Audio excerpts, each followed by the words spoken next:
conference will now be recorded.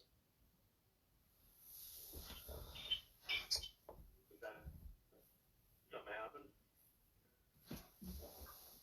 Yeah, we have Mr. Miller, Mr. Whitcomb, and Mr. Stokel on board. Call the meeting to order at 7:30. We'll start with the Pledge of Allegiance.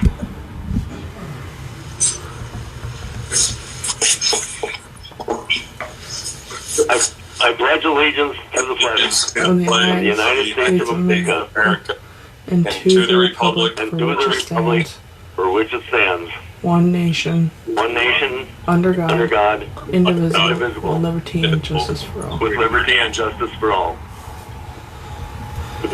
Thank you. Next item is the open forum. I would hope that we can keep it to maybe a minimum amount. If you could hold your comments to a couple minutes so we can get to everybody, and hopefully we can let everybody have their say. Identify yourself, please, and we'll start with the open forum. Joe Minks here. I was just wondering what happened to the flagpole out front of the building. I've had some people ask me about it. I can speak to that, Mr. Chairman. Mr. Dahl. Ken Henson reported that the flagpole had been vandalized, and now we've replaced the flag and the cable that held the flag, because the cable had been cut and the flag had been taken. I just like I believe I saw on our, this is Mr. Gene Sokol. I believe on our disbursements, I believe that we have a disbursement for I believe it's $140 for flagpole replacement. I put the flag and the cable. And I, Joe Minks once again. Maybe it's time that we look into and I don't know if you guys have it yet, a full security system with cameras like ADT that's connected directly to the fire department, the police department. I think it'd be one way to step up our efforts. That flag has been stolen before, and if we had a camera out there watching the ground, maybe that could catch somebody. That's all I got.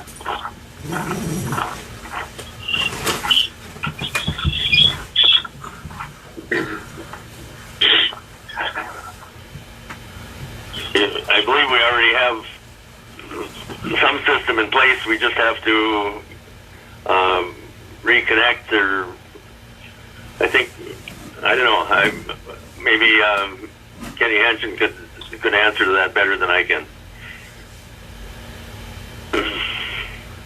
Thank you. That was it, Joel? That's all I got. Thank you. Thank you. Next person who wishes to speak on the open forum.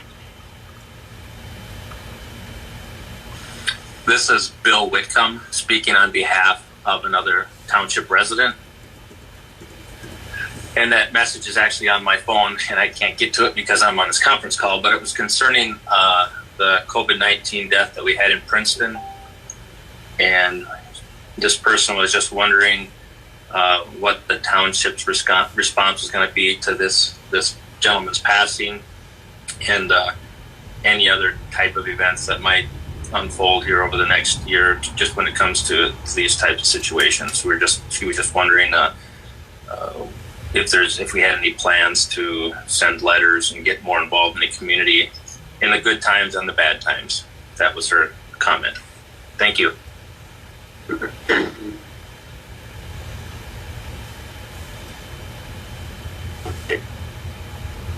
Any response?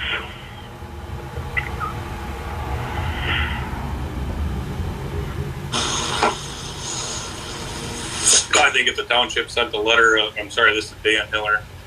If the township sent a letter of condolence, that would be great. I was not aware of that. I have not gotten my weekly update from Chief Lawrence yet, so I was unaware of the passing in our township, so I apologize on that one.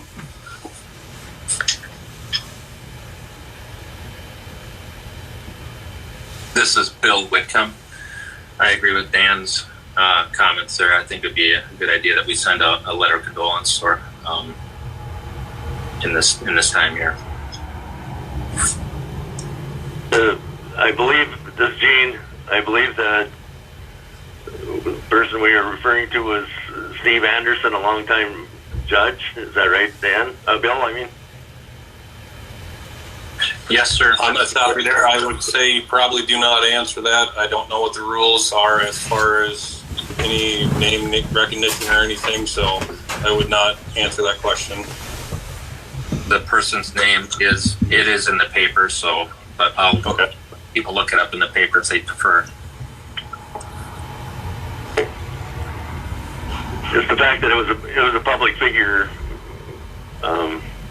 He was a public figure, I should say.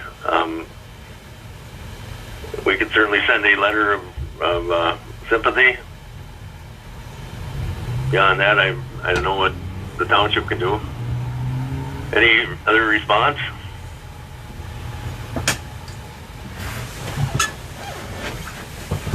If not, does anybody else want to speak to open forum?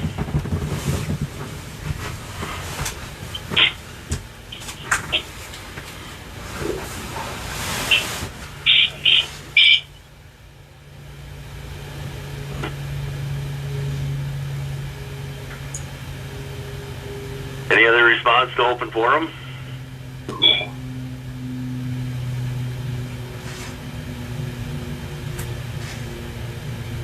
If not, we'll approve or open or close open forum.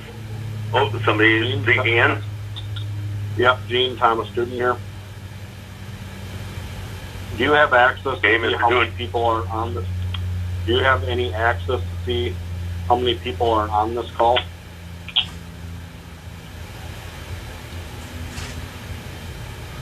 Mr. Dahl, can you answer that question? We appear to have 16 on the call. I was just wondering, is my notification getting out online, is that helping? Has anybody that is online seen the notification on the Princeton Bulletin board page get in? We're trying to make this as transparent as possible. That's all. Any responses?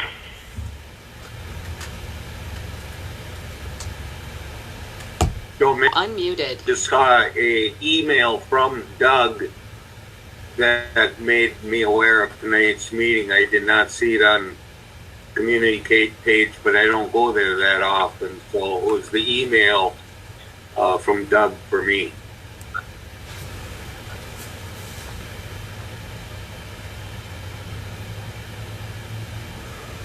Along with that, if Doug's going to send the email, it'd be nice to tack the agenda along with that email so a person has an idea what's going on.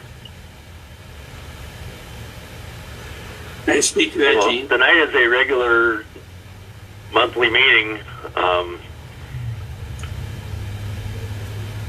Beyond that, I guess if you pick it up from the bulletin board or from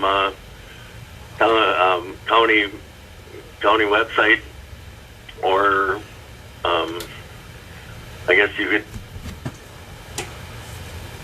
try to keep in touch with one of the board members, maybe. I don't know how many other places. I mean, this is a regular monthly meeting every third Tuesday, except in March. May I speak to that, Gene? Yes. This is Doug. I don't have a comprehensive email list, so, and I don't want to be playing favorites, but I'm aware of some people who attend fairly regularly, and I try to notify them, and with the hope that they'll notify other people and pass it along. But I do hope to build an email list that we can use that way.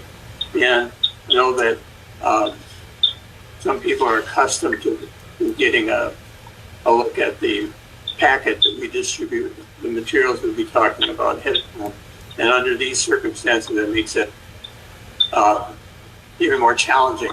But certainly the agenda can go with it. But again, there's only a few people that I have the email addresses for, and I'm hoping to be able to build a much bigger list so that we can distribute that information that way.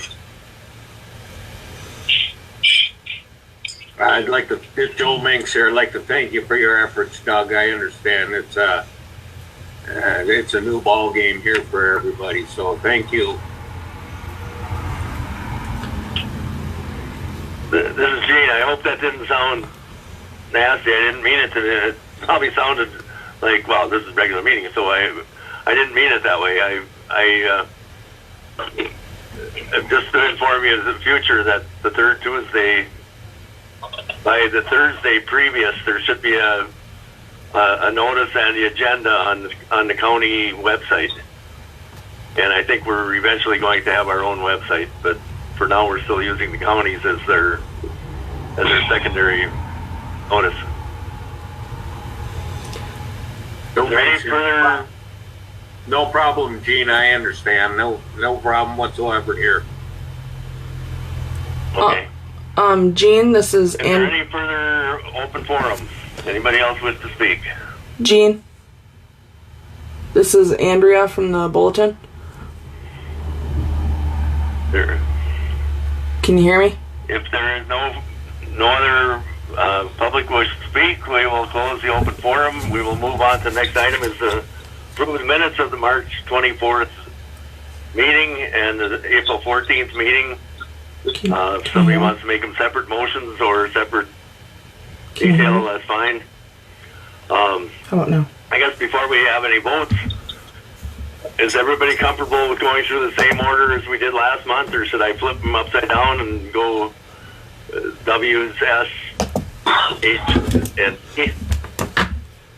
It doesn't matter. Comment? This is Bill Whitcomb. It doesn't need to go alphabetical order to me. It doesn't matter to me. I think alphabetical is fine. This is Dan Hiller. I'm fine with the order we went last week. It's fine. It doesn't matter. All right, thank you very much. I just wanted to make sure somebody didn't feel pressured by having first or last or whatever. Okay, any discussion on the minutes of the March 24th and April 14th minutes? This is Bill Whitcomb. I'd like to have them separate, please. I would Okay, make. we will discuss the minutes of the March 24th meeting.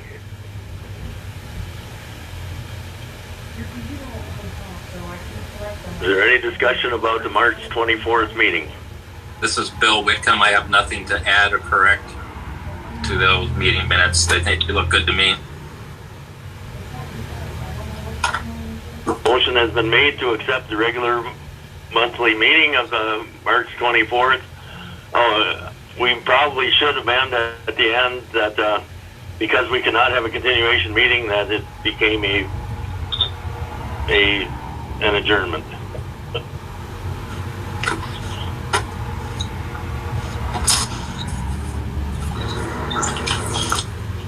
This is Dan Hiller. I'd second that motion. Motion's been made to approve the March 24th minutes with the change to adjournment at the end of the meeting. Is there any further discussion? Is there any further discussion? If not, we'll proceed to vote. Okay. In order, Mr. Duden, you are present now? Aye. Mr. Duden says aye. Mr. Hiller? Aye. Mr. Sokol says aye. Mr. Whitcomb? Aye. And Mr. Wilhelm? Aye. Is not with. Oh, he is. Okay. Thank you. Motion is 5-0 in favor of accepting the March 24th minutes. We will move on to that motion is carried. we'll move on to the April 14th minutes of the special meeting. Any change, additions, corrections, or otherwise we will entertain a motion to accept. This is Bill Whitcomb. I have some things, just a point of clarification on a couple, page 2.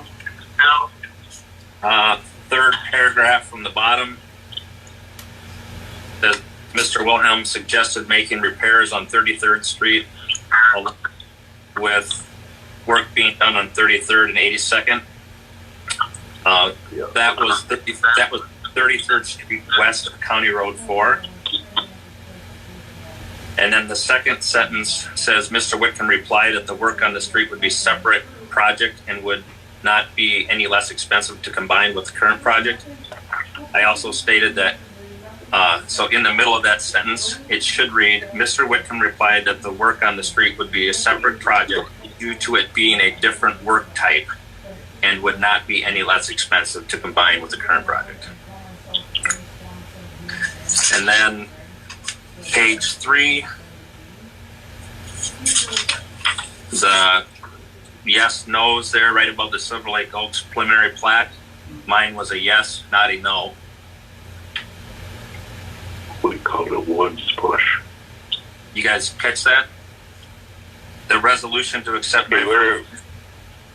Hello?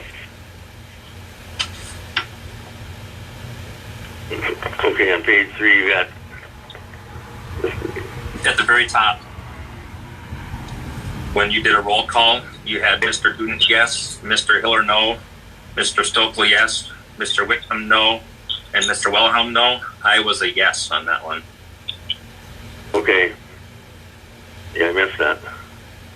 Yeah, that And was then- changed the mode. Yep. And then the other one is just a typo.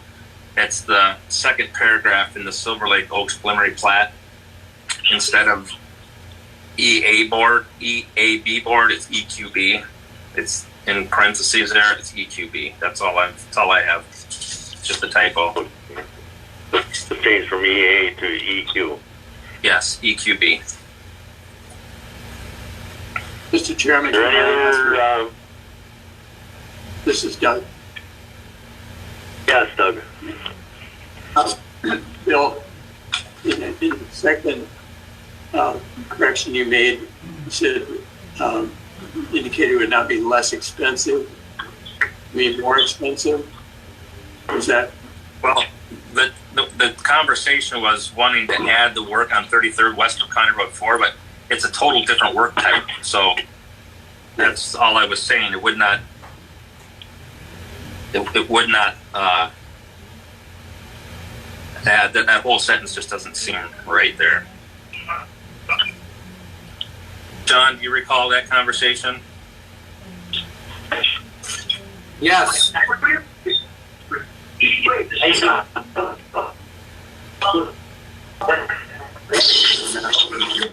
A lot of fuzz on my end and it's delayed.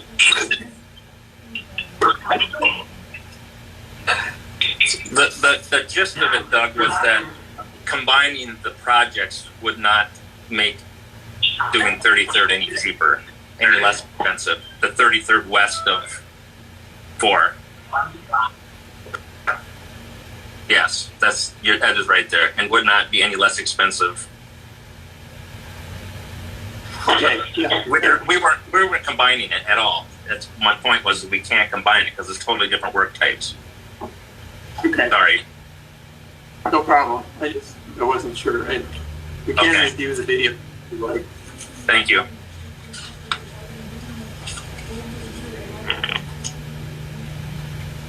Any other additions, corrections?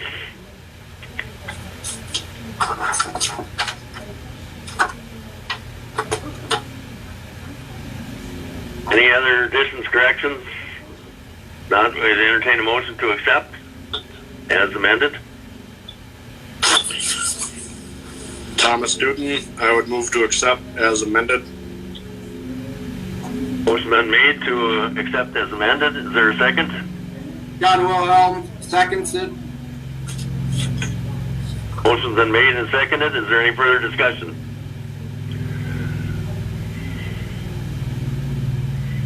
Is there any further discussion? If not, we'll proceed to vote. Mr. Duden? Vote aye or nay? Aye. Mr. Duden votes aye. Mr. Hiller?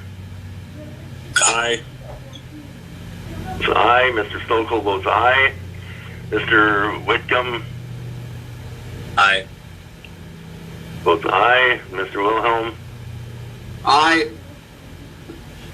Motion is carried by a 5-0 vote. We will accept minutes of March 24th and April 14th meetings. Mr.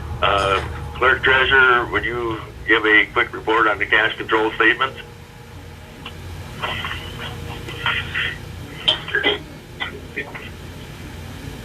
But on the cash control, beginning balance, we had $752,363.81. Receipts of $10,555.66. Disbursements of $26,857.61. For an ending balance of $736.61.86.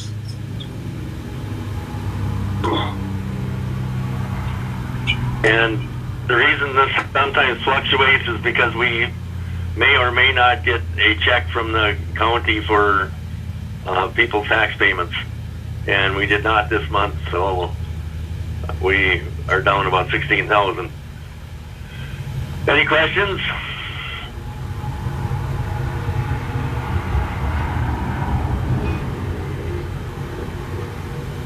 That was page 1 of 1 on the cash control statement.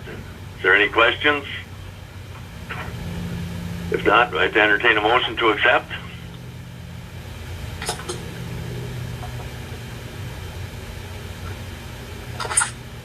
I'd like to make a motion to accept the cash control statement. This is Bill Whitcomb. Mr. Whitcomb makes a motion to accept the cash control statement. Is there a second?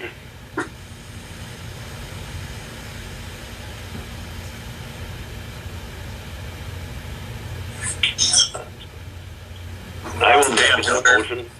Go ahead. Go ahead. Mr. Hiller? Oh, I was going to second it, but you beat me to the punchline. Go ahead. Okay, I'll call the second then.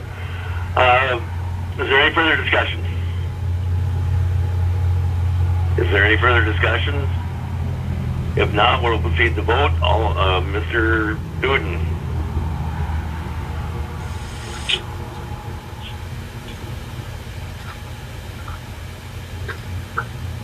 Mr. Duden, are you with us? Did we lose you?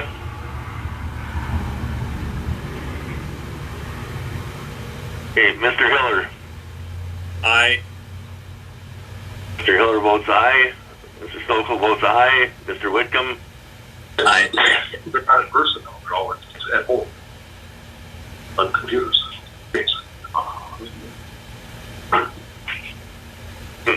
Mr. Duden, are you, Mr. Duden, are you ready to vote on the cash control statement? I think he lost the connection. He said that he'll probably be back shortly. Okay, Mr. Wilhelm, Aye. how do you wish to vote on the cash control statement? Aye. With the absence of Mr. Duden at the moment, we will call 4-0 I hear vote. my phone hesitated.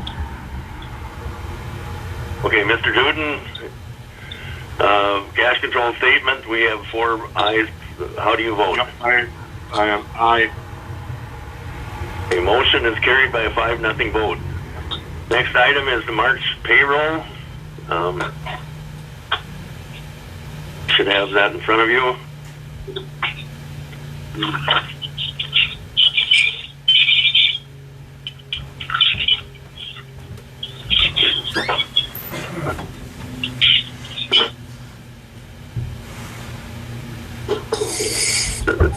Any discussion? If not, we'd accept the motion to I would accept the motion to accept the March payroll.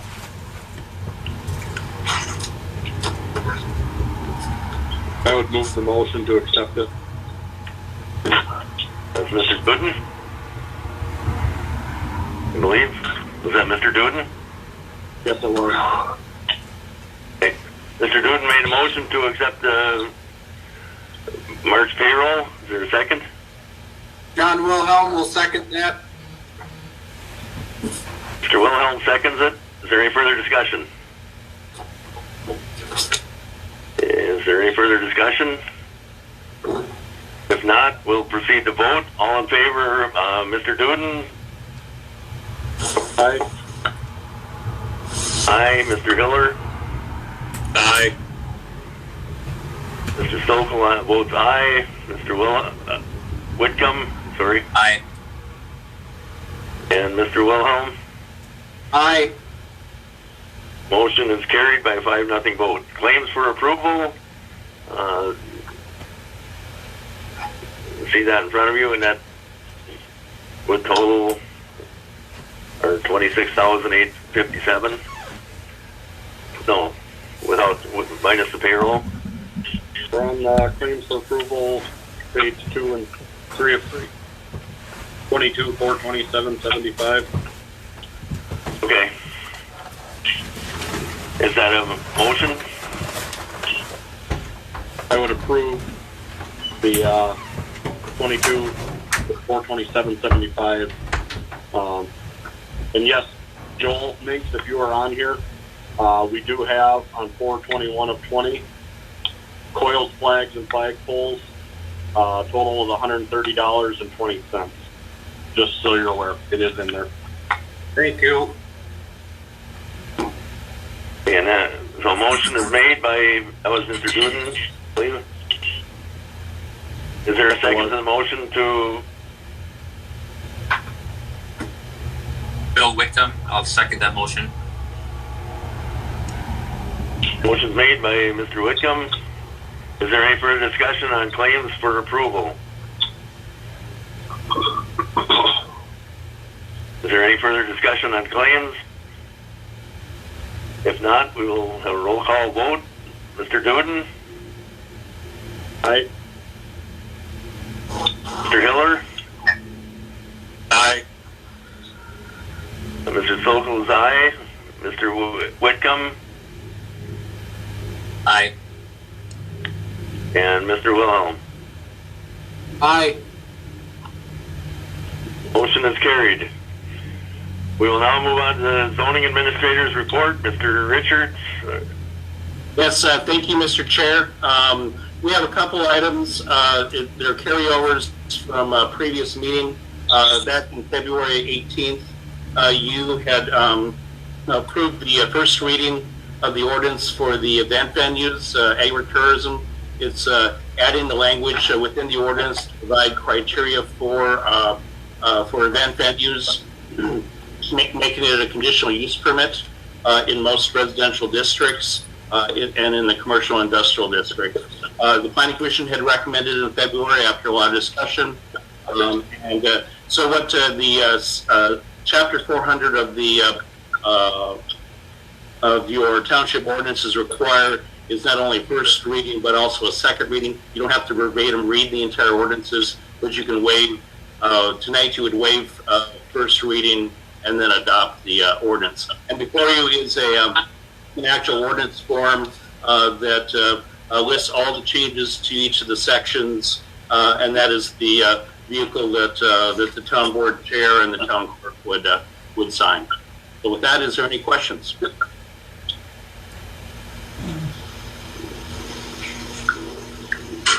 You should have in front of you ordinance number 2020-1, and basically the gist of it is Section 12 says the Board of Supervisors Township held first reading at their February 18th meeting and second reading at April 21st, 2020 meeting. And this section ordinance shall be in full force and effect upon its passage and publication. And I would accept the motion to accept resolution or ordinance number 2020-1. Mr. Chairman, Mr. Duden here. I do have a question about this, looking through it. With the special events, will we still have to go through and get permits? For a special event, you will still need to get permits, and the change to that is an event of less than 200, the town clerk can adopt it or approve it. If it's a larger event, then the town board would. Now, for if you have like a barn venue or something like that, with their conditional use permit, they can go ahead and operate and don't need a special event permit each time they have an event. But they have to notify the township with each of their events. Mr. Richards, Mr. Duden again. Yes. We had an issue last fall that kind of, we didn't get to it in time, and it was done already. How does this pertain to like pumpkin patches?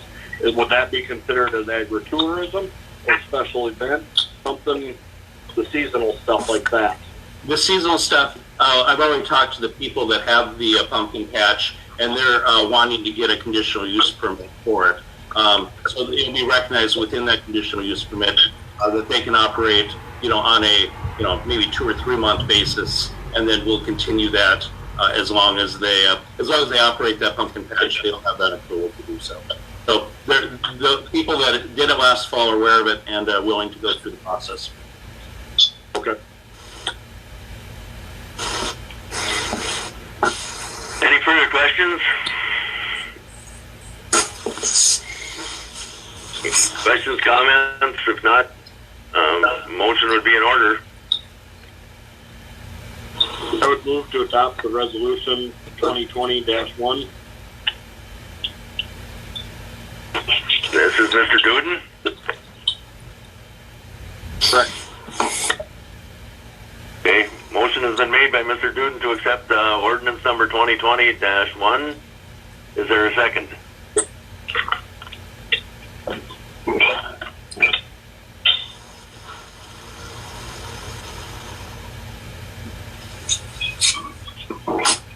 This is Bill Whitcomb. I'd second that. Motion's been seconded by Mr. Whitcomb. Is there any further discussion? This is Dan Hiller. As I'm reading through this, is there anything in the ordinance here that's going to require security for events where they're going to be serving alcohol to make sure that minors are not getting served? And if so, is Mille Lacs County going to be fine with deputies being there, or is that going to be, whose responsibility is that going to be? Yeah, there's a provision, there's a couple of conditions within those provisions that address those, as far as they need to provide a emergency plan that outlines fire, police, and medical services to the location. And it also mentions that they need to notify Princeton Township and the Mille Lacs County Sheriff's Office before catering any event with alcohol. And then no intoxicating liquor can be served after 11 p.m. So yeah, there are provisions that they need to address when they make their applications.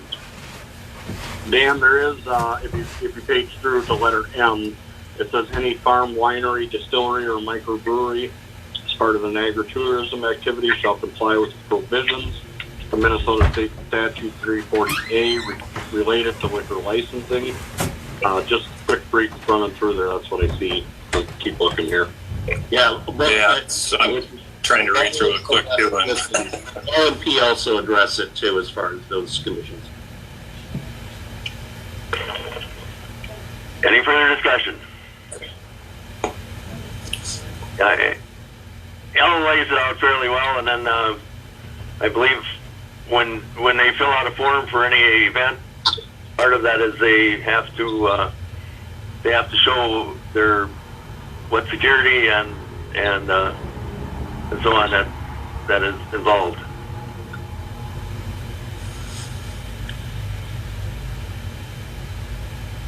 Is there any further discussion?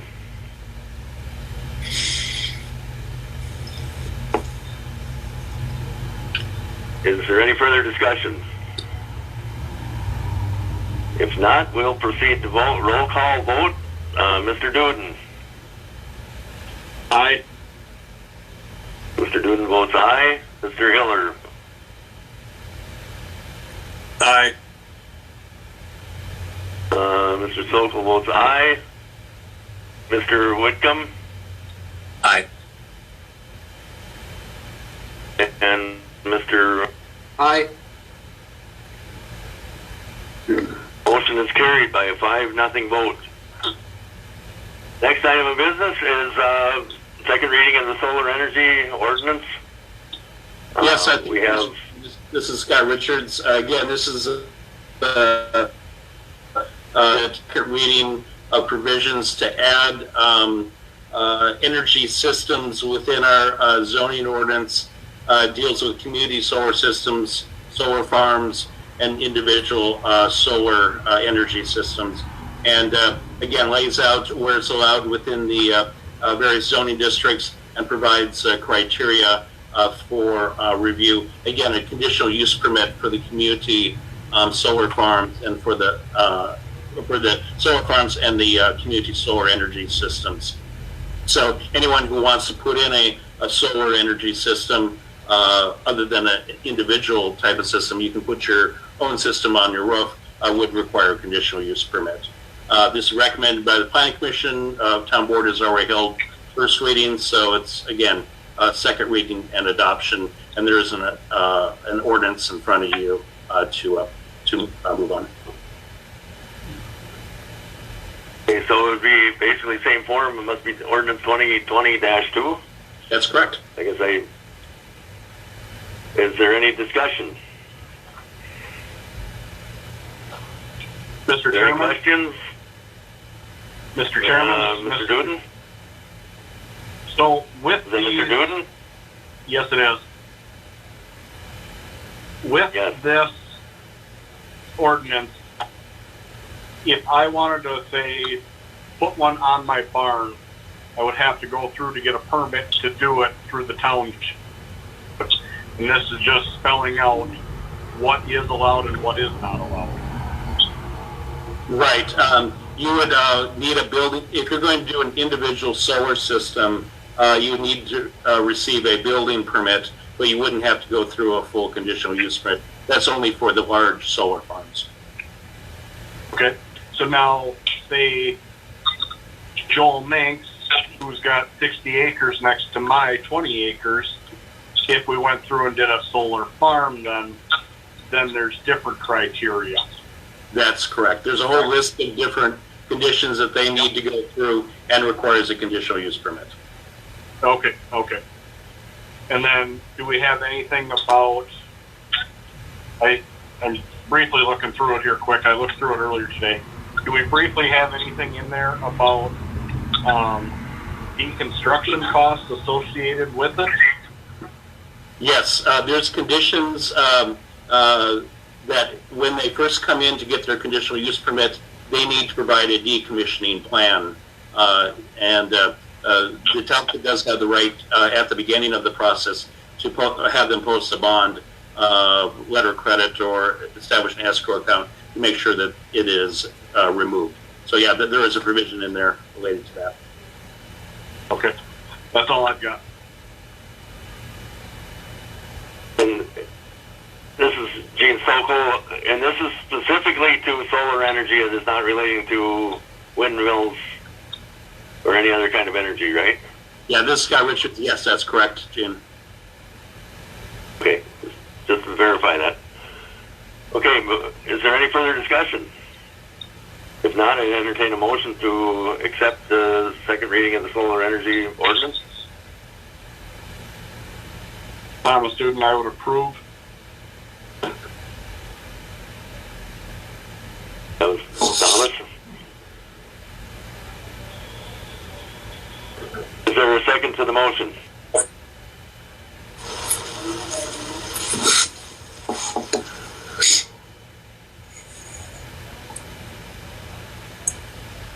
Bill Whitcomb, I second that motion. Mr. Whitcomb seconds the motion. Is there any further discussion? Is there any further discussion on accepting the solar energy ordinance 2020-2? Is there any further discussion? If not, we'll have a roll call vote. Mr. Duden? Aye.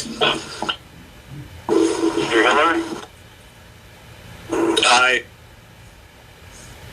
Mr. Sokol votes aye. Mr. Whitcomb? Aye. And Mr. Wilhelm? Aye. Motion is carried. We will accept the 2020 ordinance -2. You said that different? 2020-2 ordinance. Next item of business is status of the audit. Mr. Dahl, we're getting close, but they keep asking a few questions. Can you fill us in? Yeah, it's clear that they're handicapped in the same way we are, possibly worse by the restrictions. It was at least 2 weeks and I hadn't gotten a response from my most recent document submission. I got an email Easter Sunday morning from the auditor, so he's apparently strapped for time with additional requests. I responded to as many of those as I was able to, and then got another response 2 days ago on Sunday. So it's obviously a struggle with them as well. But we have a list of new items that we're trying to provide, and we're trying to hit that May 15th deadline. We got the extension to that. So we're just continuing to dig out the information that he's asking for. And working toward that deadline and hoping to be able to get a little more of his time in there, because it's apparently he's been involved in other projects and he's only been able to give his attention to his son sporadically.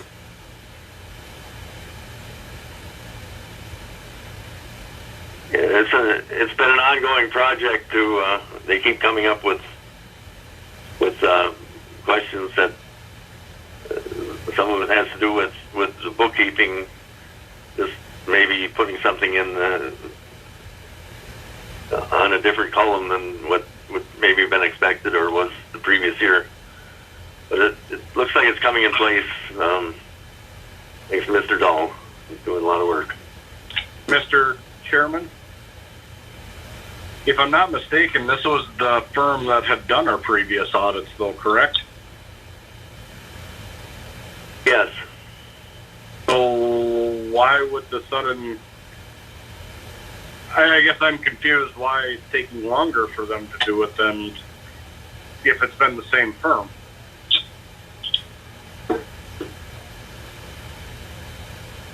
In some cases, I think something was put into one column one year and in a different column the next, and it's I don't know. It's just part of the transition, and I think to a new office staff.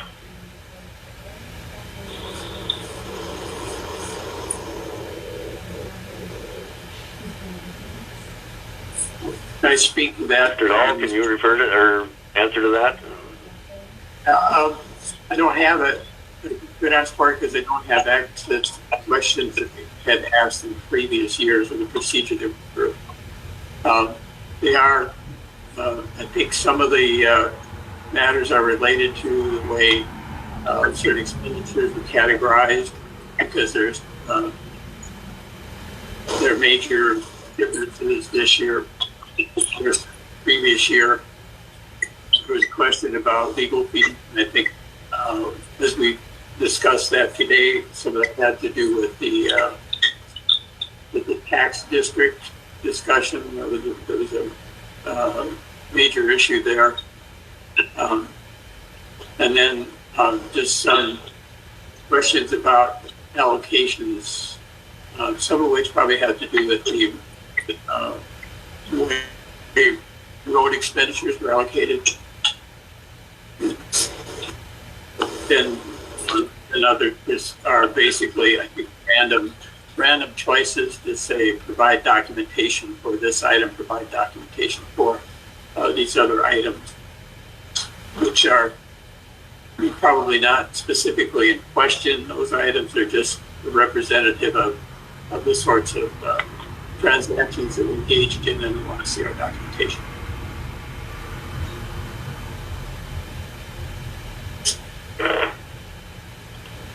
Is there any further discussion on the audit? I'm not sure that we have to do any action on it. It's just a update on where it's going. It's taken time. It will get done, but it's taken some time. Any other comments about it? If not, we can move on.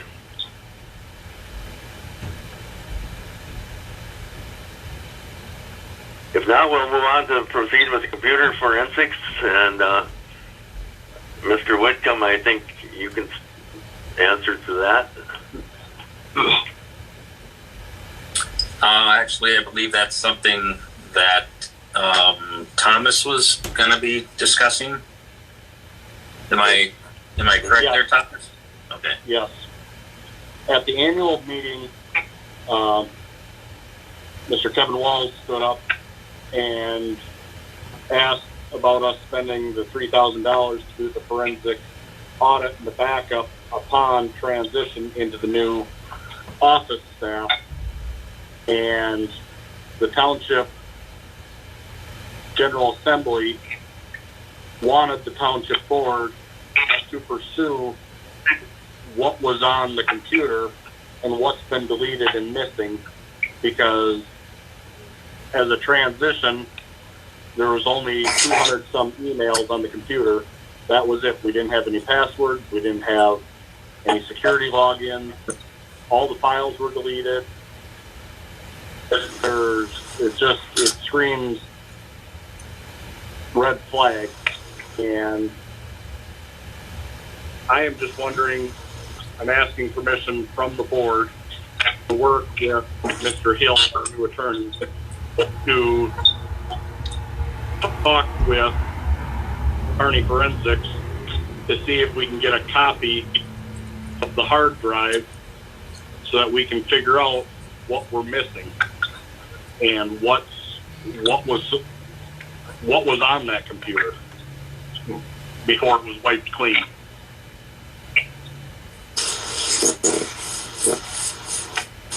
I believe this is Dan Hiller.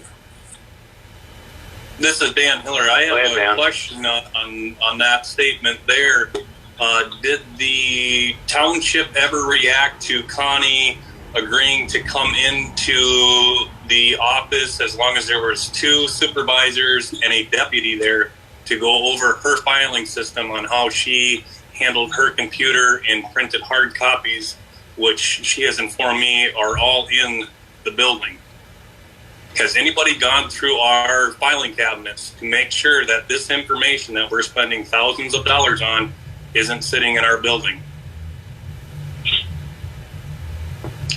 Mr. Doug, can you comment on that?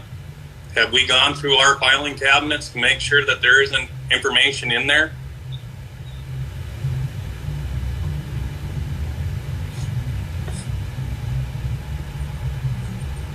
This is Gene. I'll respond. What I know of, he came in October, I believe it was, with Greg Anderson, a deputy, an attorney, and Whitcomb, I believe. I never heard anything of her willingness to come back and work on anything. That's from my point of view. I never heard any of that, other than that she signed off on everything and said she hadn't taken anything out. And there's a form in the office that she signed off on. And I never heard anything beyond that, anything about her willingness to come in. Also, she didn't send a letter back in November. She didn't. Has she had any contact with our township whatsoever, as far as in October or November, regards to some of the allegations that are getting thrown at her She hasn't done any responding to that. Bill, she didn't send you a letter back. Was it the end of February, first part of March? I got a letter that she was very upset that she was being picked on her, but there was no indication of willingness to work with us that I know of. There was also 2 external hard drives plugged in the day before she left. And when we got the computer was pretty well wiped clean. And on her initial signing, there was sent on there that said there were no external hard drives plugged in that she signed off on.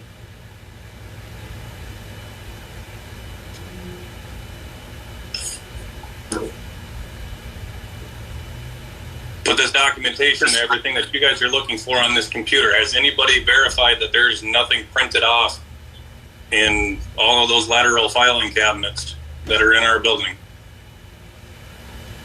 I mean, have we gone through our filing cabinets to see what is in our filing cabinets? This is Bill Whitcomb. Just a point of clarification, the person that Gene mentioned as Whitcomb, that was Dan Whitcomb, and the other board member was Dave Persing. I was not at that meeting. I believe I said Dan, didn't I? I didn't. You had cut out. That's all I'm saying. I didn't hear the Dan, so just wanted to clarify that. Thank you.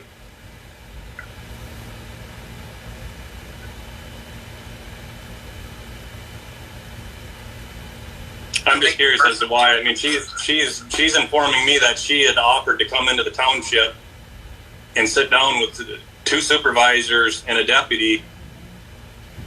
Why we haven't taken her up on that? I mean, that was directly from her. She told that to me. So I'm curious, who's telling the truth here? Why have we not acted on this? If she's willing to come in and go through her filing system that she had, because every office secretary has their own way that they file stuff, why have we not taken her up on that?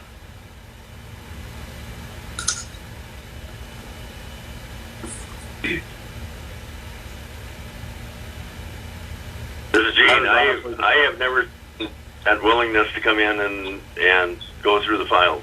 All I saw was her complaint that we were dragging her through the mud, basically. What I recall from that letter is that she was willing to come in to give passwords and access, and it was set up for an hour or so. I like I said, I wasn't part of it, but I don't ever remember recalling that. I mean, there was going to be any transfer of information, from what I recall. We didn't have a new clerk on staff for approximately a month and a half, so any transfer of information would have gone to one of the supervisors. This is something I feel that the attorney would need to handle. It's kind of how it's been relayed to us all along. From what I hear from Dave Persing was that any communication between Kearney Forensics and the township should be handled through an attorney, and that's how we've handled it from here on, since then at least. Just for clarification, did Connie call the cops on Mr. Piercing that's giving the suggestion, or where did that? I mean, did Mr. Piercing and Connie have issues where? I think you'd have to ask Mr. Persing in the sheriff's department. Okay.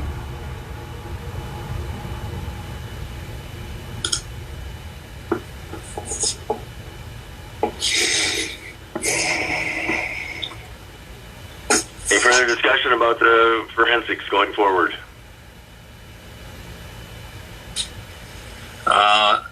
So the consensus at the public or the annual meeting was that we continue with the looking into the mirrored drive, see what might be out on the cloud. Thomas had mentioned that there was several. We only had 200 emails on the account. We don't know what else. The thing is, we don't know what we don't know. We don't know what we know. We don't know what we don't know.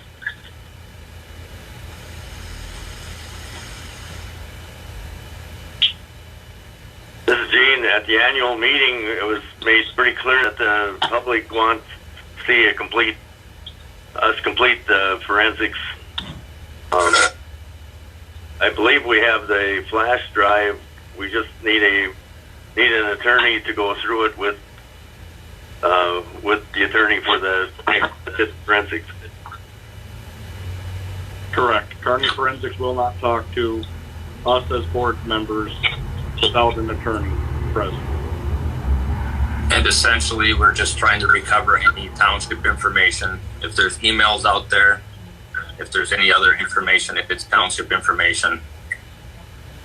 Doug first-handedly told us the first month in, he didn't even know we had a bank account, one bank account, until he got a statement in the mail.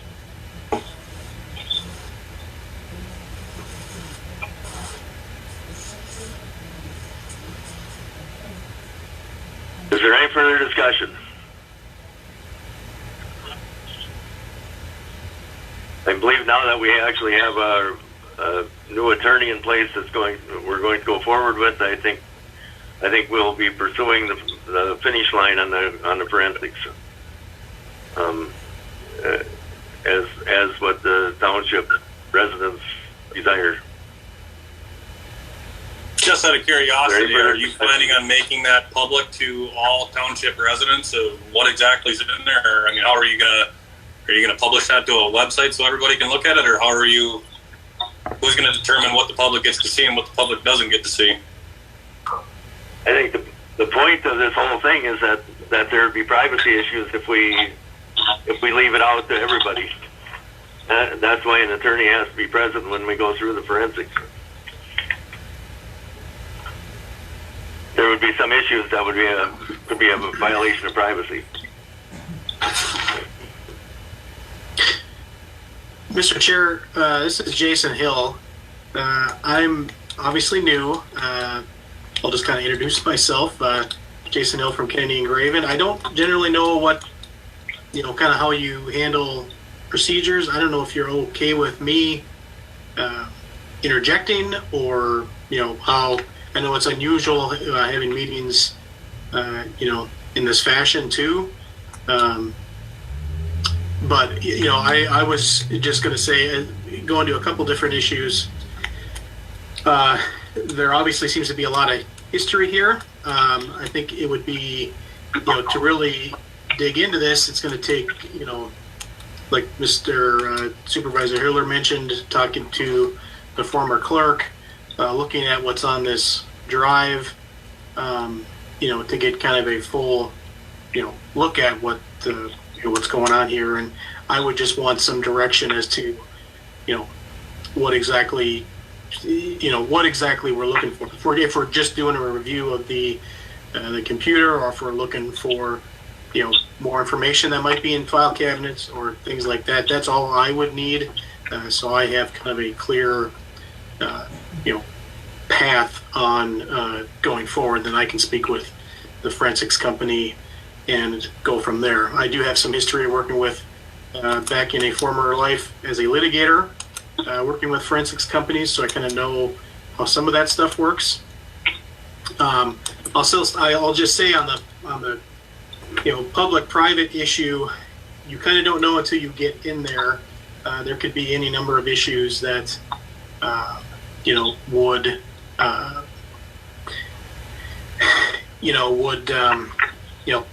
to verify or clarify whether something is public, whether something private. There's a lot that could be going on there.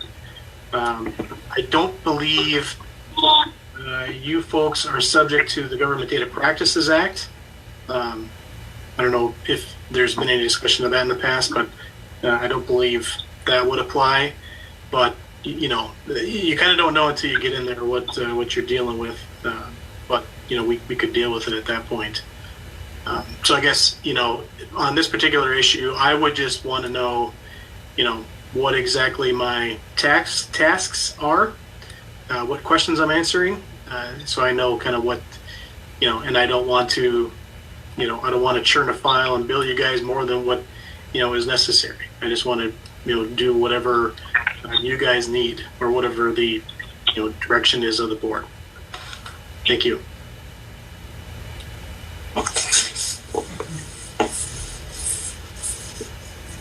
Mr. Duden, would you wish to speak to that?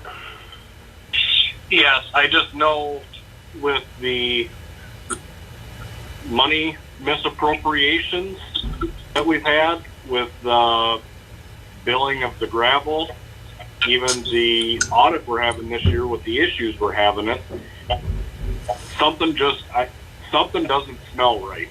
I'm not accusing anybody. Something doesn't seem right. I guess I'd look more for the bank statements and the emails. I mean, if we only have 200 emails, I get that in a week. Something doesn't smell right. We've got the Larry Zebarth thing that went back 3 years ago. What all happened there? That just kind of... No, let's not discuss that. Okay, well... No, Mr. Stokel, I'd like to get that actually out there, because that's in one of the letters that Connie sent out, was about the Mr. Zebarth cover-up by you. So I think that is definitely going to be something that if we're going to go digging into a computer, I want to know what happened there. I mean, we're not going to pick and choose here. This is, she's claiming that there's police reports with Mr. Duden, Mr. Piercing, and Marcia Anderson. I was not there. I cannot speak on either one of them. But since Mr. Zebarth was brought up in there, that's in here too. And she's claiming that there was a cover-up by you. So what's going on? Who's not telling the truth here? Somebody's lying. But there was an issue between Ms. Woven and Mr. Zebarth. I dealt with the Minnesota Association of Townships. I dealt with Adam Ripple from Rankin Noonan. They have tape what she said to them, what I said to them, and it's a private issue. I talked to Mr. Ripples just recently, and he said that there was nothing, there was no cover-up, there was nothing, no wrongdoing. He's got, basically has the paperwork and the voicemails, or the vocals to prove it.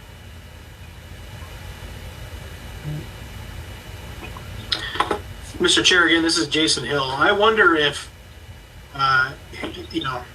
just as a starting point, I guess we probably have to do this over Zoom or go to a meeting. If I was able to just meet with a couple of supervisors and, maybe get, some initial documents, maybe some of this correspondence, the flash drive, I would probably have to go back to, I'm assuming I have to go back to the forensics company, but, get some initial documents and maybe sit down with a couple of supervisors and just get kind of an initial lay of the land, and maybe we can see, kind of get more of a picture for myself so I know more about what the history is, and, we are going to, whatever investigation is done or review is done, we want to be as fair as possible. We want to make sure we're, answering whatever questions we can, so I wonder if that might be, a way to start, just because I'm new to this board, or new to this town, a way to kind of start. And I'm not sure if, who, of the supervisors would be willing to do that, or who, people would volunteer, but I wonder if that might be a way to kind of start the process.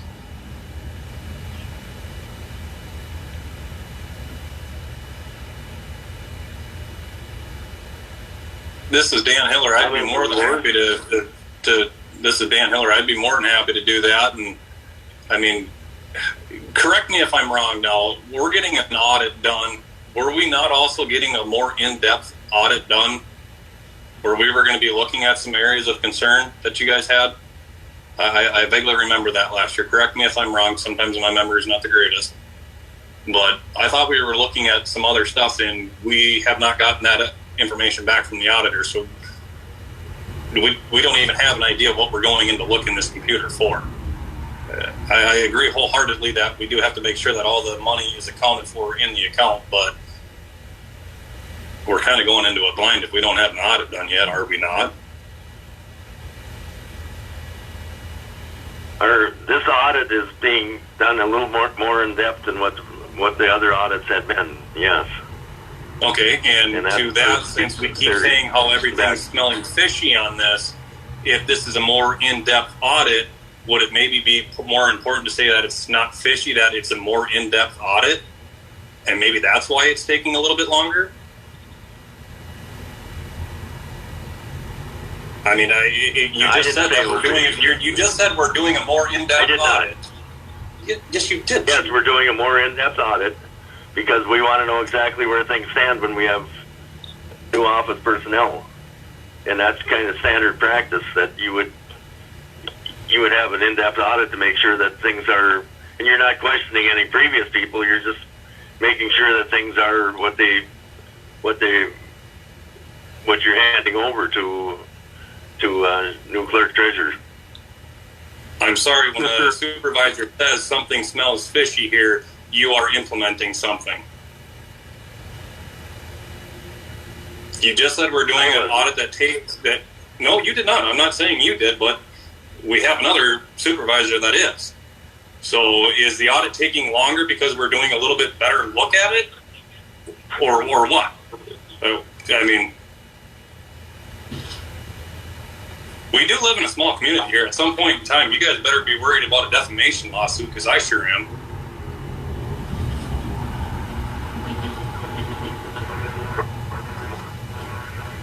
Comments? I would welcome Mr. Hiller and myself to work with Mr. Hill. I really would. I don't know what's on there. Nobody knows what's on there.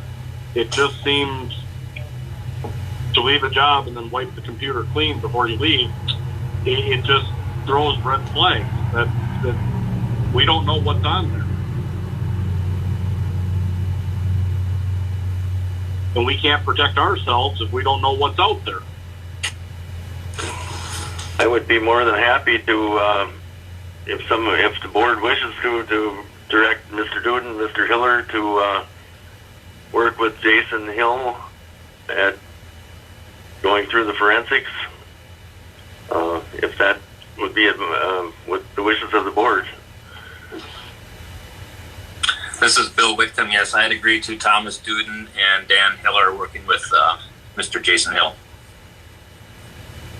To recover, yes, I'd like to add a motion to recover any and all files that we can from the cloud. I believe there was a report that was already brought out, and there's a lot of things that we don't seem to have access to. So that's my motion, that Thomas Duden and Dan Hiller work with Jason Hill. Motion has been made that Dan Hiller and Thomas Duden work with Mr. Hill on the forensics. Is there a second?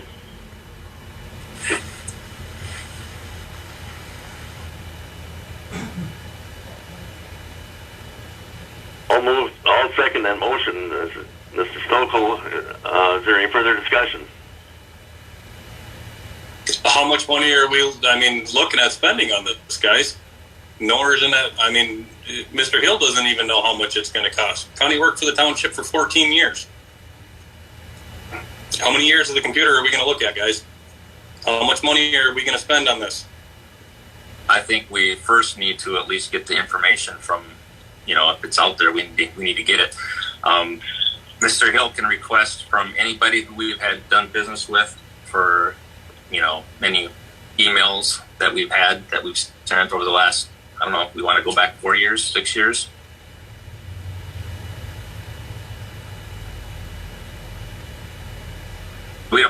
The issue is we don't know what we don't. Again, I already said that we don't know what we don't know. We have nothing right now except for a mirrored computer that it appears as though there was at one point 30,000 emails, and we've got 200. So that's just the email side of it. I don't even know what may have been in, for Word documents or resolutions and those types of things. So,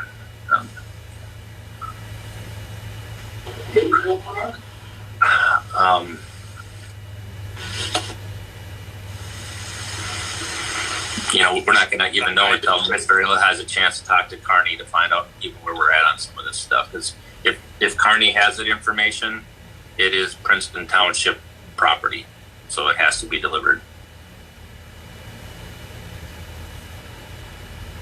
Is there any further discussion?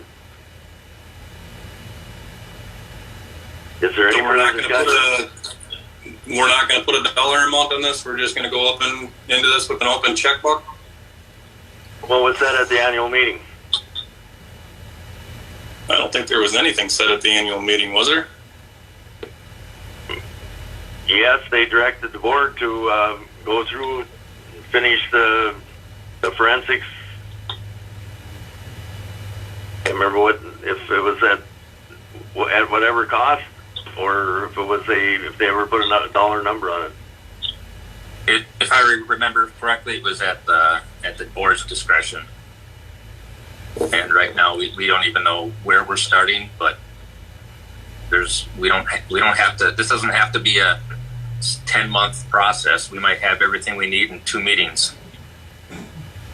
I'm sure Jason Hill is not wanting to charge the township any more than is necessary, but we just want to get the information that belongs to the township. No, I agree with that wholeheartedly. I don't think he's, I don't think he's going to do that either. I just, once you work for the township for 14 years, there's probably an awful lot of stuff on there. So that was my thoughts on it. Well, if we don't, a lot of it depends. If we find one thing, it might lead to another and lead to another. I mean, we don't know until we look at it. We've gotten absolutely nothing.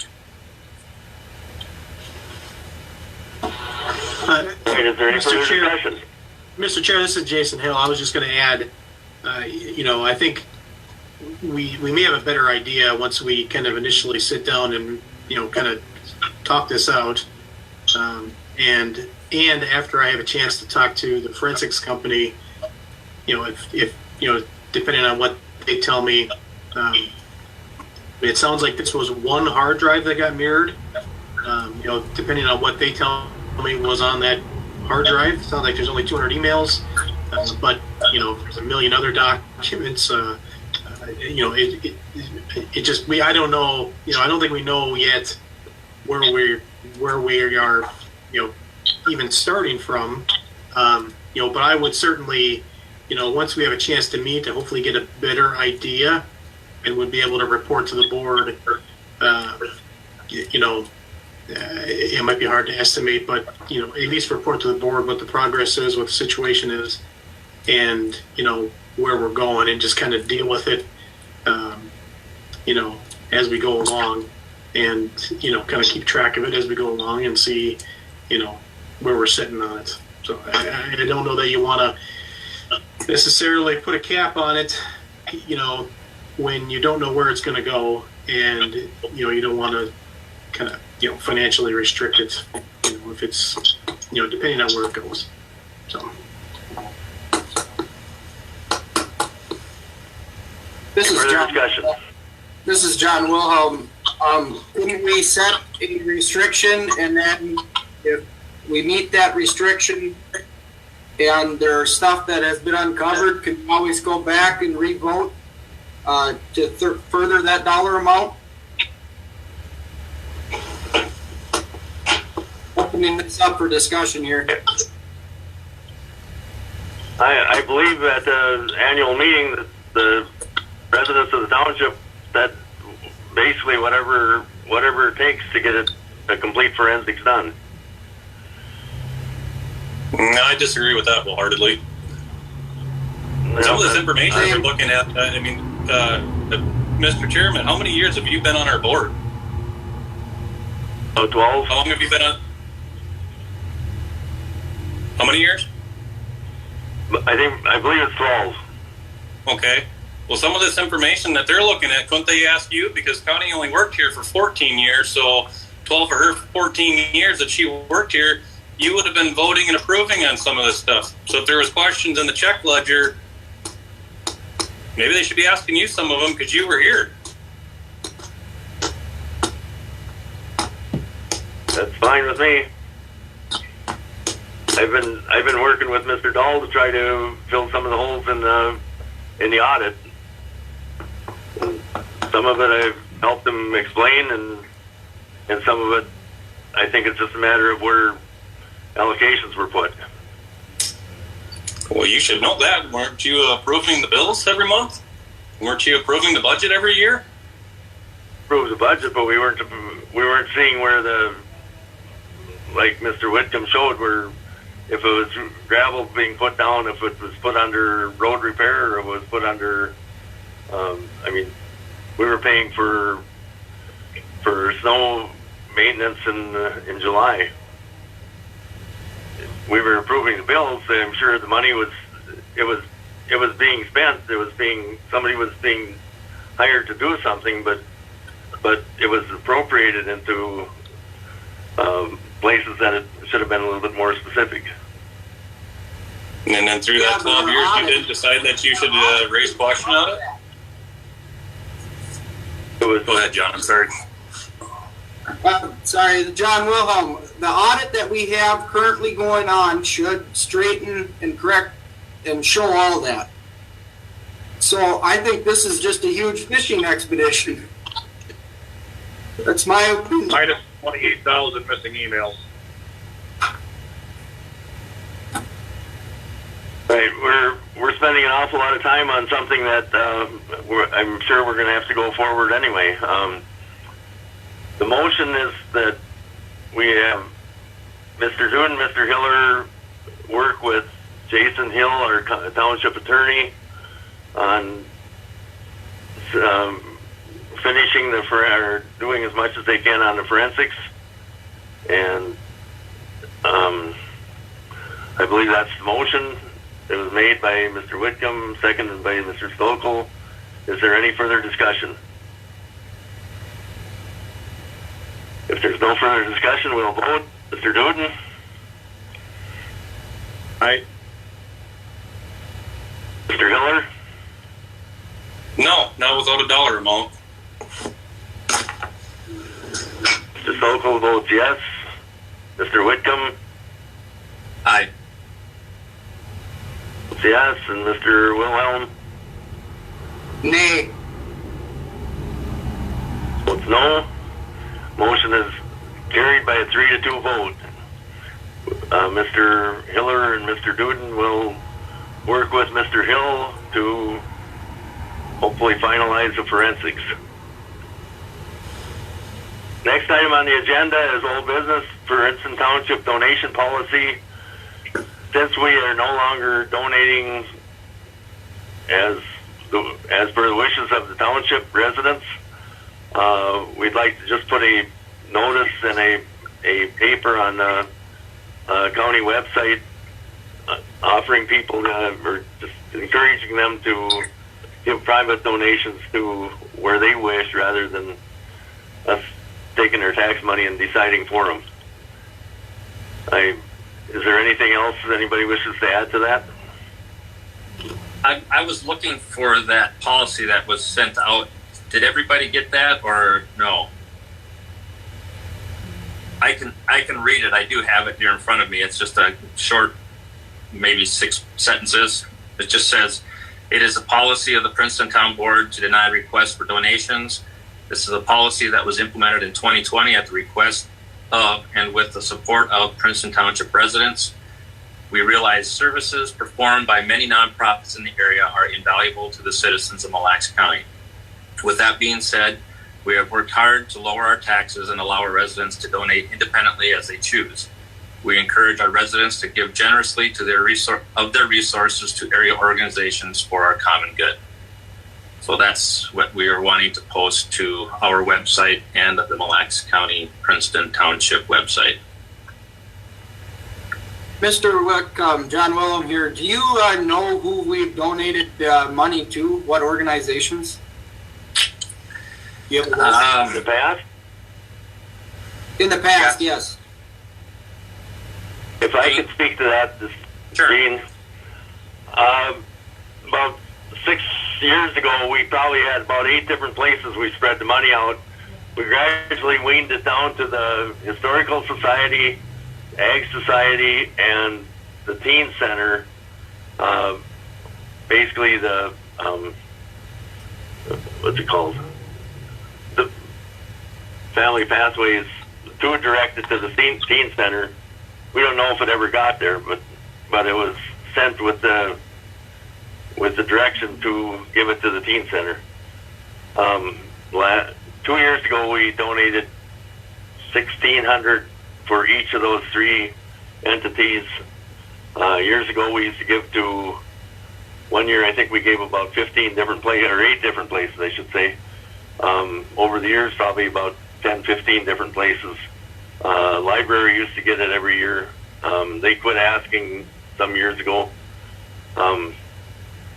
We've had more residents have said that they don't like the idea of us collecting taxes and then turning around and giving it to different company or different, and they're all 501c3s.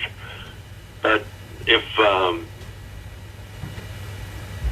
say, Planned Parenthood were to come in and prove that they are capable of it, would we have to be obligated to pay them? So we decided several years ago to discontinue the donation policy.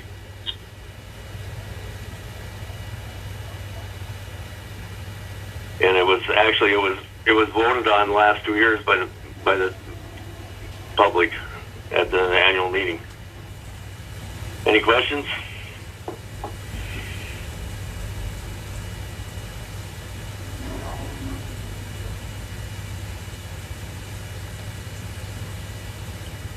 I don't know that we need a motion. We'll just post that letter on the township website unless somebody wishes otherwise. If nobody opposes to that, we will post the township donation policy on the township website, and if we want to, we put it on the bulletin board also.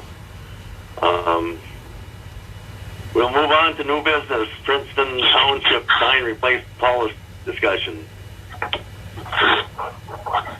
So, hi Gene, this is Bill Whitcomb.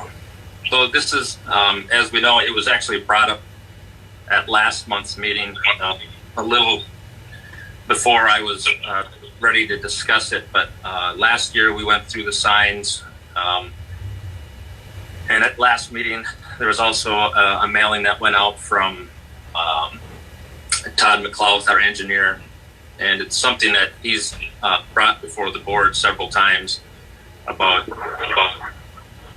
having a sign replacement policy. And I don't know if that policy went out. I just had sent out a couple renditions of it off to Todd to comment on, and we've got it down to one policy. I also sent the map off to him with potential sign removals. So we currently have 165 signs. I may be able to get it down to about 100. So that will diminish our cost in signs by approximately 1/3. And we've got several years before the signs are at that 15-year mark, and we have been putting money aside. We had this last budget, and in 2021 we've got $1,000 for signs in each year. So once I get that information from Todd, I can be sure to get that out to everybody for the next meeting. So this was more of a, like I said, a sign policy replacement discussion. So that's really all I had with this one, Gene. Okay, we will, in the interest of keeping things moving, we'll just hopefully have a better handle on it next meeting. I don't know that we have to table it. We'll just move it along to future discussion. Next item of business is the planning commission. Sorry. Somebody say something? This is Bill Wickham. I may have said something. I'm going to mute my thing. Sorry. Next item is the planning commission appointments. We have 2 openings. We have 2 candidates, Carol Whitcomb and Dave Persing. They both have letters of interest. I think you've both seen them. Is there any discussion? Was there just two applicants? Yes, sir. I think Mr. Pearson getting onto the planning commission would be a conflict of interest due that he's trying to get his wedding venue started up there and getting his track record or not track record with the past clerk. I think Mr. Pearson would be a conflict of interest, and you're not required to fill both positions.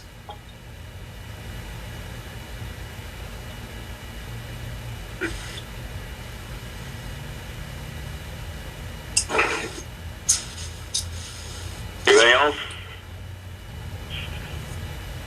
I would like to move to make a motion to have both people appointed to the planning commission. This is Bill. Yes, sir. Bill Whitcomb. Motion's been made by Mr. Whitcomb to appoint Bill Whitcomb and David Persing to the planning commission. Is there a second? I'm a student. I would second that motion. Motion's been seconded by Mr. Duden. Is there any further discussion? As far as Mr. Persing being appointed to the planning commission, it would be no different than any vested business owner in the township that's got a business in the township, truthfully. I would agree to that, Thomas. This is Bill Whitcomb.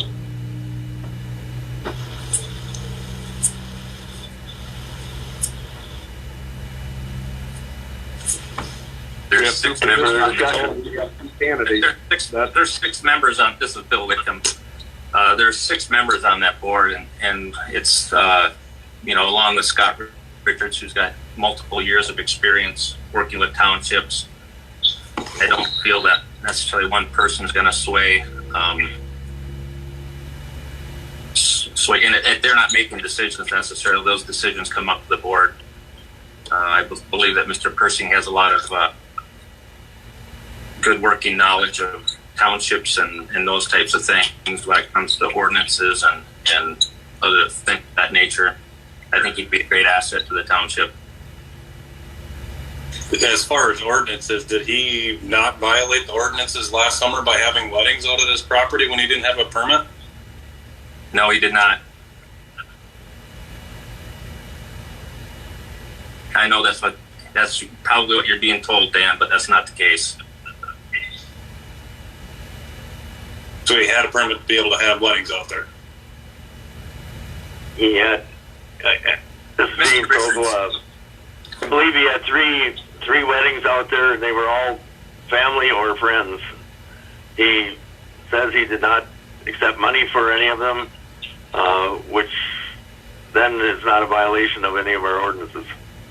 Mr. Chair, this is Scott Richards. We did receive emails or letters from the people that were part of the venues that were asking the persons to host, and they were stated in their letters that the persons did not receive any money for using their events.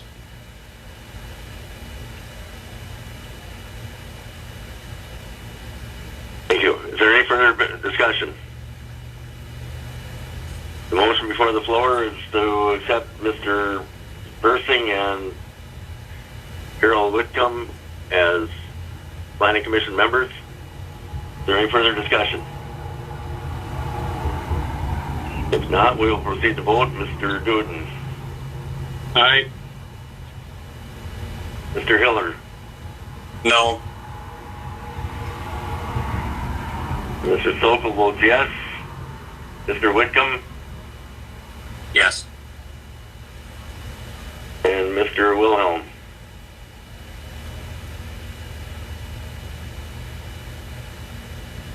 No.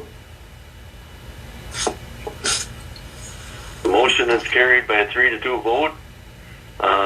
Those two will join us on our planning commission. Next item of business, if we want to go through all these, the maintenance vehicle would be a pickup with the snowplow. Open for discussion.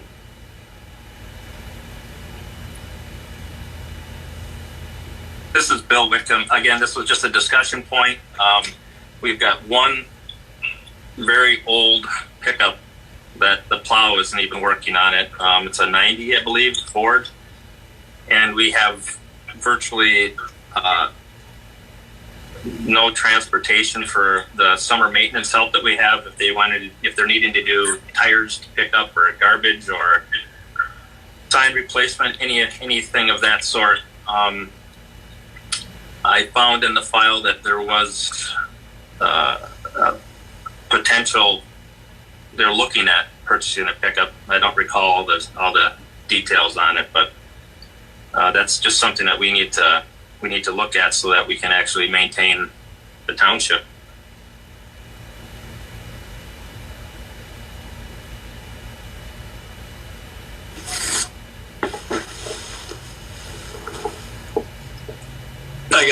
This is Dan Hiller. I guess I don't disagree that we could probably update our vehicle a little bit. I question, why do we need a snowplow? If I'm not mistaken, that one was donated. That pickup moving plow was donated.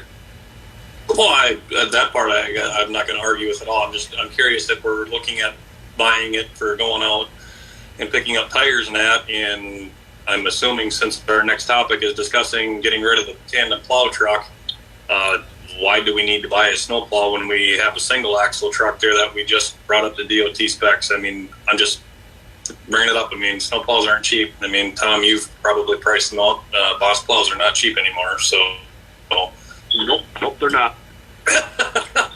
I mean, so Dan, I think part of this was I've been to several of the trainings within the township and spoke with a lot of different supervisors, and every township does things a little bit differently. I know Stillwater Township, they do like we do. They contract out their snow plowing for like the major events and anything like that, but they also keep a snow plow on hand so that during the day, if we get some intersections that need to be cleaned up a little bit, we're not having to contract out a crew of guys to go out in the middle of the day. This is something that is part of our just the daytime maintenance type things, so that I know Denhigh Estates, any of those types of situations where you've got four-way stops, those areas are pretty slushy, and I hate having to call a contractor out there to do those types of things.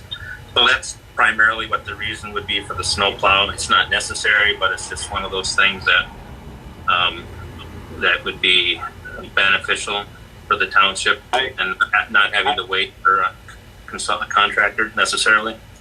Well, I would disagree with that at all. I'm sorry. Oh, one at a time. Go ahead, Dan.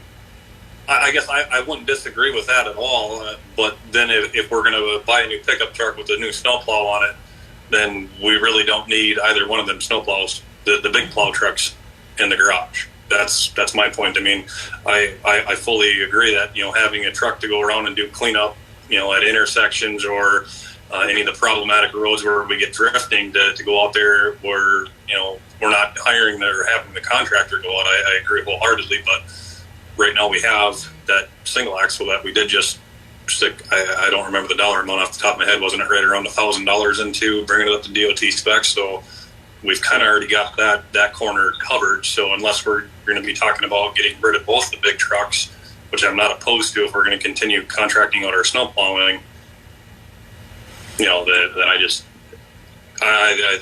that's my opinion on it. I don't disagree with you at all on the pickup and the plow, but we probably don't need all the snow removal equipment. Yeah, and if we're not going to use that single axle, that thing's just going to start rotting. You know, somebody called it lot rust. It's just, and if we're not using it, we just don't need to keep. The only reason I was thinking about keeping it, the bigger one, the single axle, was just for that emergency thing. But go ahead. Who's this? This is Thomas. And the other thing, you know, if we're looking to put a blade on a pickup, if you're looking just to do this little touch-up stuff, you've already got the tractor on there. You can buy a snow pusher for $1,000. You go get a blade on a pickup. If you find a decent used one, you're looking at $2,000 to $5,000 on a used one.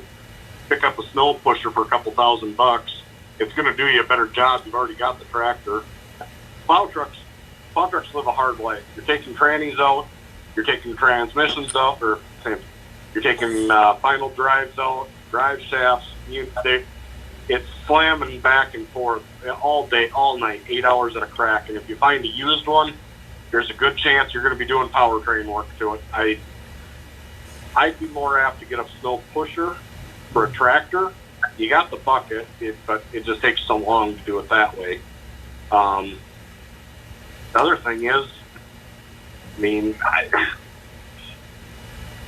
I don't know. You got, if something push comes to shove, I got 2 skids with 2 snow blades sitting in the yard here.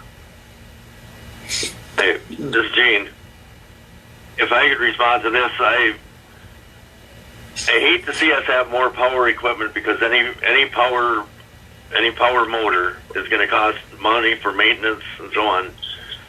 I think we could probably do the job without a pickup with a snowplow if we just do it with the tandem axle or the single axle truck to go out and do spot work, or the tractor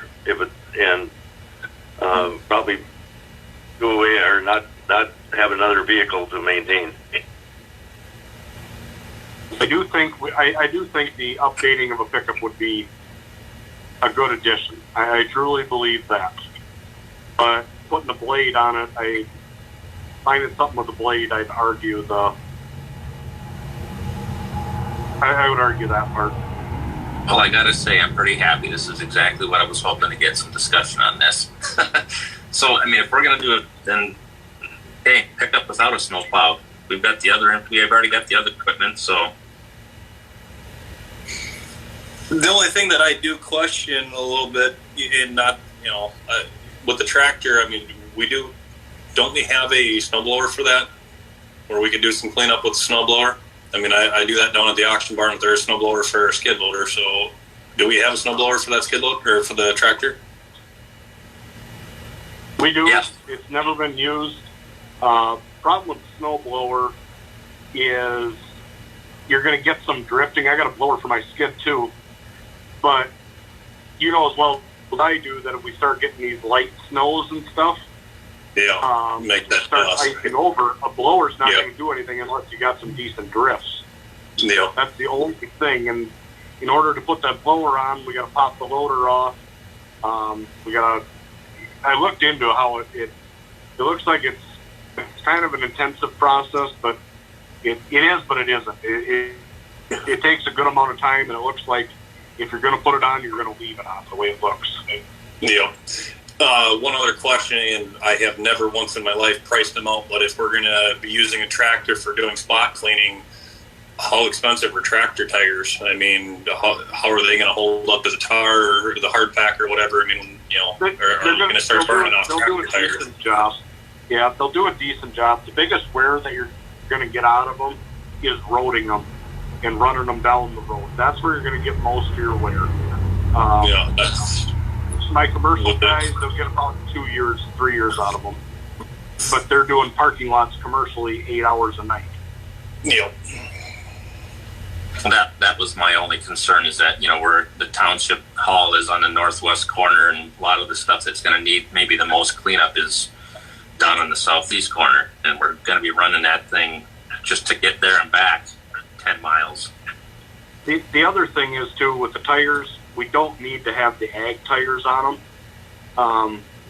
All these tractors we sell to the DOT, DNR, all these guys that we sell diamond mowers on them, they've all got their Nokian tire. They're hard. They're an industrial tire.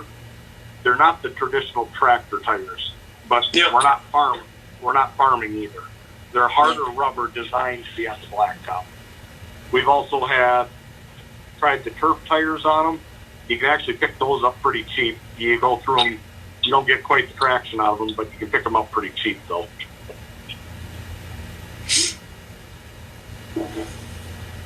But I guess I would utilize that tractor more. Yeah. I mean, I guess I personally wouldn't be opposed to getting some pricing on a pickup truck or a snowplow. I mean, if we want to look at a used snowplow or whatever. I mean, right now I don't think we're looking at making a decision on this, but if we got some dollar figures to look at, then we can kind of sit down and weigh out our options. Is going to be more sensible to put a plow on a pickup truck, a regular cab pickup truck or whatever. I mean, or is it going to be cheaper to just buy the pickup truck and use the tractor? I mean, I think once we got some pricing on this, that probably wouldn't be a bad idea, so we could weigh out our options a little bit. Even if you put a blade, and I'm just talking just to talk, but if you put a dedicated blade on a tractor for pushing, they're about $15,000. If you put a pusher box on the front of the tractor on the loader, they're a lot cheaper. Granted, you're not going to be running around pushing everything. It's literally going to be for spot cleanup. What happens is if you try to plow full time with the loader on the tractor, you tweak the loader arms. A lot of guys scientifically test and prove that. Yep.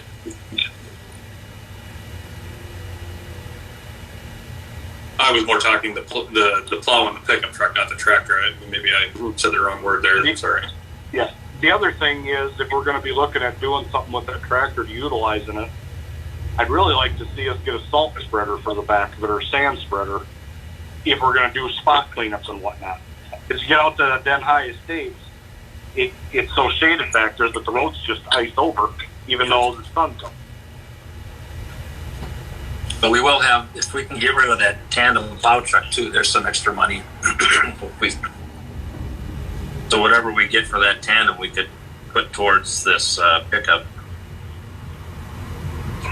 Making something useful.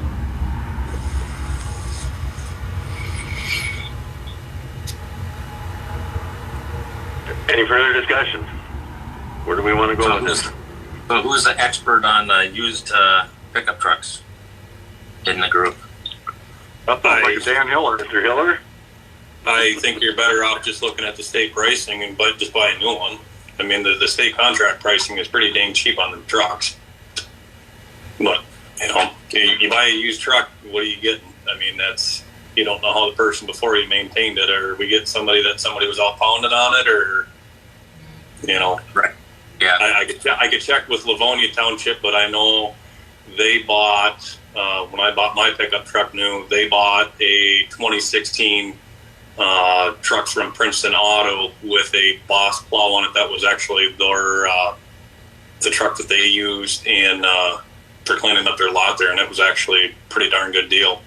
And I know I've sold in the past for other municipalities where they bought trucks through the state contract and had them for 2 or 3 years and then sold them and actually got their money back out of them for what they paid through the state contract. So, I mean,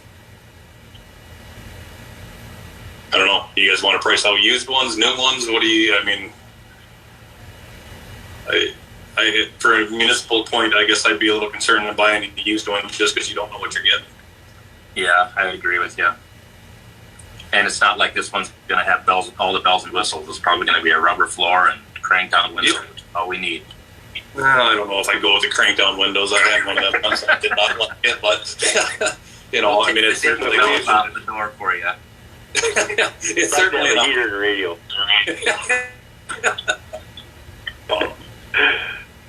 All right, anybody have a concrete plan? I'd say get more information and bring it back to another meeting. All right. And that was who? Thomas? No, that was Dan Hiller. Dan, okay. Yeah, Dan, I appreciate you're in a position where you can see a lot of vehicle movement and stuff.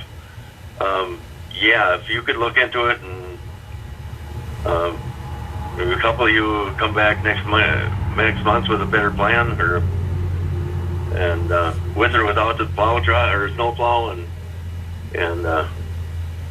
I think if we have a road maintenance person, we have to put a vehicle in their hands that they can trust. Right. Well, I'd like to make a motion then, if we're going to go that direction, for Dan to get some pricing. I don't know if we need to make a motion on that or not, but that would be my motion. Okay, motion made. That was Bill. Yes, sir. To have Dan Hiller investigate pricing on maintenance vehicle. Is there a second? I would second that motion, Thomas. Is there any further discussion? In the not on that necessarily, but we do have to have something in the meantime. You do have what? I'm sorry. We may need something in the meantime. This could be, 2 months before we get something that people that need to work.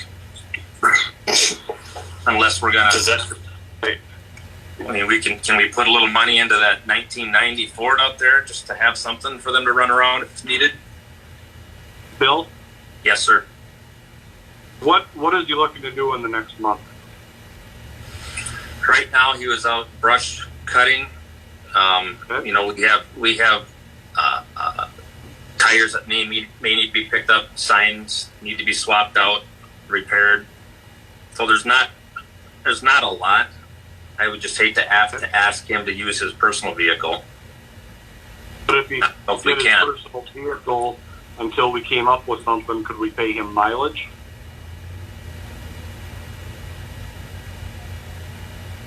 If he wants to.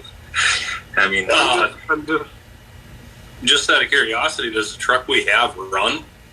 That's what I'm wondering. If we can put I don't know. If the truck runs, I'm sure Tom Rye, I'd come up there and help him and pull the snowplow off. He doesn't need it on right now.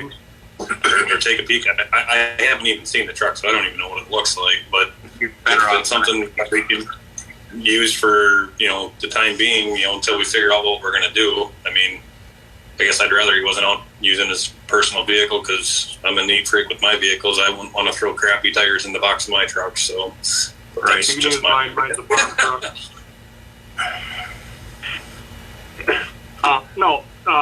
Depending on what it is, Bill, if you do need a vehicle, if you can't get that one started, or if you want us to come up and help take the blade off. Otherwise, I throw my vehicle out there. It's a farm truck. Box is all, it's a work truck. It's not for show. Okay. So we've got options. I'll talk with Steve and see which direction he's going to go. And Kenny might have a good idea as to the working, how well that 1990 Ford is running. I'll be in contact with. Go ahead, Gene. This is Gene. I hesitate to put anybody out in their private vehicle for doing road maintenance, because if they were to get hit on the side of the road or whatever, it could be a question. I would think it could be a real question of liability and so on. I would hope we could maybe limp along for the month with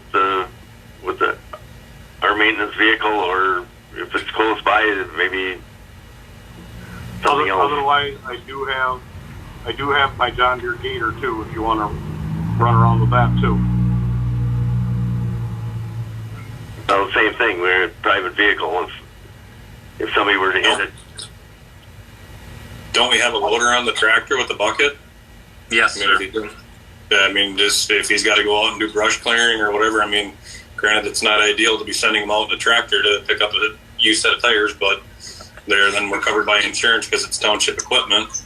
He has talked about just doing that. It's just, I'm thinking the other thing, like with, if we're just out doing some tree trimming, we're not going to take the tractor out to use the chainsaw and, drive around the town with the tractor and changing out signs. So, yeah, there's some things that the tractor can be used for. And I'll check with those two guys and see if we can get that 1990 up and running in the meantime. Perfect. Thank you. Yep, thank you. Any further discussion? I made a motion for Dan to get pricing. I don't know if we followed up on that or not. Yes, the motion was seconded by Thomas. Okay. Is there any further discussion? If not, we were ready to vote. Roll call, Thomas. Aye. Dan? Aye. I'll vote aye. Bill? Aye. And John? Aye. Motion carried, 5-0 vote. Next item is the tandem plow truck discussion. Mr. Hiller, what would be the best time to put that on the market? I don't know that anybody's buying the most tandem plow trucks anymore. I mean, it's, Tom, you're seeing it in the snow plowing world. A lot of people are going away from the bigger trucks, especially older big trucks. But, I mean, I just sold one. We did a sale for the city of St. Paul in October last year. Most of their tandems, they were bringing in that, 3,500 to 4,500 range. There again, I mean, I don't know that it's going to make a real big difference of when we sell that truck. The truck, honestly, guys are going to look at it. First thing that's going to happen is that plow is going to get ripped off. It's scrap iron at $60 a ton. A guy that's going to buy that truck is going to be a guy like me, just somebody who wants a dump truck laying around, just so he can haul a load of sand here and there. But that's going to be about it. The amount of work that truck, walked around the truck, crawled underneath it, got a good idea of what it is. I'll be honest, I think you're maybe going to get, maybe on a good day, maybe 8, but I'm leaning more towards 5. Well, we just put 9 into it last spring, 2 springs ago. Well, he's still got a 20-year-old truck, too. Yeah. That's it, just because you put the money in it. Yeah, you're right. We're in the same condition. I mean, last year we put $16,000 into our 1969 4020. It's still a 50-year-old tractor, but at the same time, I know the reason we put that in there is because we know what we got. That's this one here. It's a crapshoot. We bought it cheap from the state. We ran it. Dumped a bunch of money into it. What's coming next? You're going through and looking at it. The dust shields on all the brake covers, they're not DOT regulated, but for the application you're in, they're going to be kind of nice to keep the sand out of the brakes and the seals and everything else. The engine looks like it's got an antifreeze leak. I don't know if it's a water pump. It's wet on the left side of the head, so I don't know if we got a head gasket coming. At the same time, what is it, a 1999, I think? So it's 20 years old, no matter which way we look at it. Hey, Thomas, I got a question. More of, I don't know, I'm hesitant to bring it up, but was that a board decision back whenever it was to put all that money into a used truck like that? Did you remember talking about? I wasn't on the board. It was 2 years ago. I'm looking back at minutes, and there was no motion made to spend $9,000 on that old truck. How did the money get spent on it? I wasn't aware of anything. I don't even know who did the work on both of the trucks. I just knew both of the trucks went down, and we had someone come in and hire it all for one of the last snowfalls. And to this day, I don't even know who did the work on either of them. The other thing is, on that big truck, it's a 9-speed transmission. It's not even an automatic, so it's really going to kill your market there too. Nobody's going to want that thing. Nobody knows how to drive a manual anymore. No, and the plow trucks, they're geared so low too. I mean, wide open, you're maybe going to get 55 mile an hour. So are we all in agreement that we're going to get rid of this thing so we can move on to the next item? I would say we need to get rid of that truck, and I guess I'm still questioning the single axle. If we're not going to utilize it, if we're going to contract out our snow plowing, I like Dahlheimer, but it's not the township's expense to keep a truck around for him to have as a backup truck. Right. And, I would agree. And then there again, too, I mean, there's nothing in here about the road grader. I mean, we got all that money into that road grader. If we're not going to use the road grader, what are we keeping that around for? I mean, Gene, you said that, the more gas motors sit around, the more likely stuff's going to break, and I agree with that wholeheartedly. I mean, that was yeah. I agree. We can add that one to the list of our new business. I mean, if we're not going to utilize this equipment, there's no point in letting it sit around. It's plain and simple. It's either use it or get rid of it. The only bad part is if we were to get rid of both plow trucks, and then Dahlheimer, where somebody came back with an outrageously high bid for snow removal, then we'd be stuck with having to go try to buy something. So just as dealing with hiring guys too. If we sell one truck, we're not going to be able to maintain our roads with one plow truck. So if we get rid of one of our trucks, we're gonna be saddling that pony. So it's really hard on the big trucks. that has that garage sale every year. So, I think we just need to do a more diligent job this year and try to get our fall contracts out a little bit earlier. And see if we can try to get these guys before they start filling their contracts and see what we can get, You guys are overlooking it too. If you're looking at keeping that truck just to plow, if you're worried about that, you've got that Massey tractor sitting there.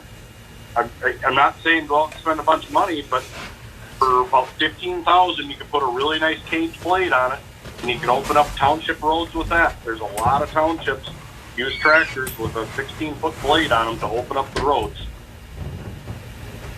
So you're okay with getting rid of both big trucks, is what you're saying, Thomas? Me personally, I would think so, because the truck's going to sit in the shed, and each year we're going to go through and DOT it. Right. And each year it's going to keep deteriorating because it just sits there and we don't use it. Next thing, we're going to put axle seals in it. We'll put a rear engine seal in it. We're going to have exhaust leaks because it's been in the salt all of its life. 8 years. Right. It's going to start getting the lot rot on it. You got the Massey tractor. It's been a sore subject on my end. Trust me, it's been a really sore subject. But you've got that tractor, utilize it. If we're really worried about someone coming in and jacking the rates up for plowing it, guess what? Spend the money, throw a blade on the tractor, open the roads. You can do it with that tractor. Yeah, it's going to take you a little longer. You've got the equipment, though. Okay, points well taken.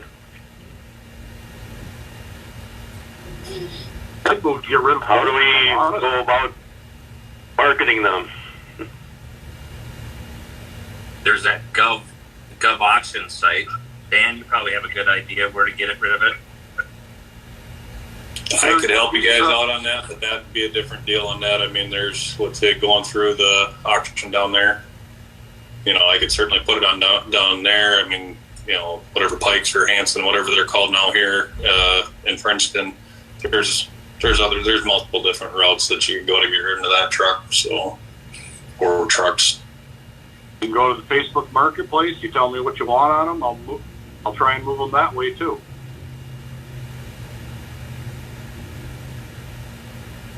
We think about it until next month. Try to get through the rest of our agenda.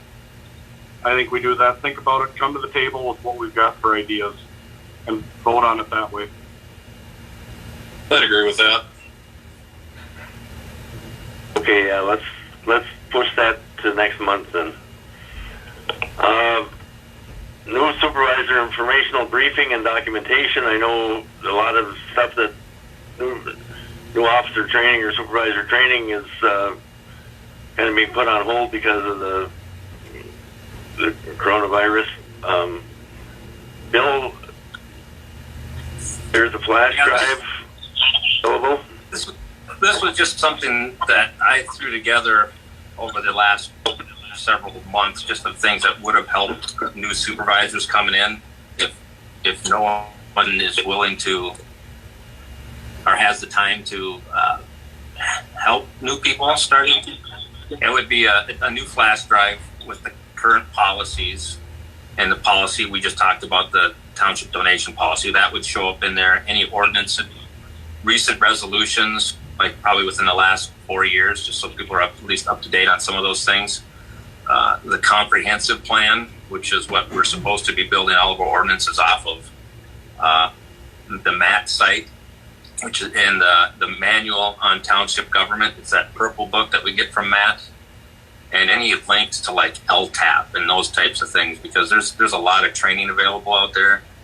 And, you know, it's important that we know what's going on, especially with the laws and different training that's available. So I know I'll bring it up later in the meeting about MAT training available online, but I just feel in order for us to do the best job we can for the township, we need to be educated and informed. That's really all I had for it. Is I'm hoping that everybody would agree that it'd be a good idea to, instead of handing over a 3-ring binder, 5 3-ring binders, just to have it on a flash drive. That's one way we could do it. Just like I said, it's just if you could make those available, I would think that'd be a great idea for all of us. Right. So I'd actually just make a motion then to spend $15 or whatever it is for a flash drive, and we'll pull together as much information as we can for Dan and for John, and everybody. Gene, there's stuff out there that we could all learn from. The training I've been at, there's been supervisors that have been on the board for 10, 12 years, and they're hearing stuff, it seems like, for the first time. So I just think it's in the best interest for the township as a whole to have everybody, like I said, as educated and informed as we can. But I'd like to make a motion to spend a little bit of money on flash drives, like I said, $15 to $20 per person, and we'll disseminate that information. The only question I have on that, Bill, the only question I have on that is, how does that, if you're going to put that through like a Word document or whatever, my wife's, all her stuff here is Apple, and I'm still trying to learn how to operate a damn Apple computer. So for operating systems, I mean, is that going to have to be done differently? Or? From what I understand, Apple has Word on it, and correct me if I'm wrong, but I've got Apple, both Apple and they're, from what I understand, they're all just cross-compatible. I guess I'd have to check with my wife on that. She knows more about this computer than I do, so I could certainly talk to her. Don't mess with Mama's computer. I learned that a long time ago. Yeah. Okay, motion has been made to provide each supervisor with a flash drive for policies, ordinances, resolutions, comp plans, MAT, and LD app links, and whatever else. Is there a second to that motion? And to spend $15? I'll second that. Motion's been made and seconded by Mr. Wilhelm, made by Mr. Whitcomb, seconded by Mr. Wilhelm. Is there any further discussion? Is there any further discussion? If not, we'll proceed to vote. Mr. Duden? Aye. Mr. Hiller? Aye. Mr. Stokel is aye. Mr. Whitcomb? Aye. And Mr. Wilhelm? Aye. Okay, motion is carried by a 5-0 vote. Next item is to build a list of township assets. Again, we have other than what's I put this one on the list. I think we were looking for a list of, what we have in the garage for tools, for chainsaw. But we don't have really a list of any of these assets, and I just think it'd be good to start putting that information together. And I asked the new hire, Steve, just to maybe have a little list where he can maybe put some things like that in a suggestion box type thing. And I'll also have him start looking at what assets we might have. Bill, with serial numbers, that steel stuff, Yeah. we move a pile of it in Rogers, and we list the serial numbers. So if something comes up hot, just because it's an MS311, it shows up at the pawn shop, we at least have documentation on it. Because depending on how old the saw is, steel's finally starting to get on board with being able to register them as stolen on their site. Okay. So that's all I'm looking for. I'm just looking for this kind of goes into I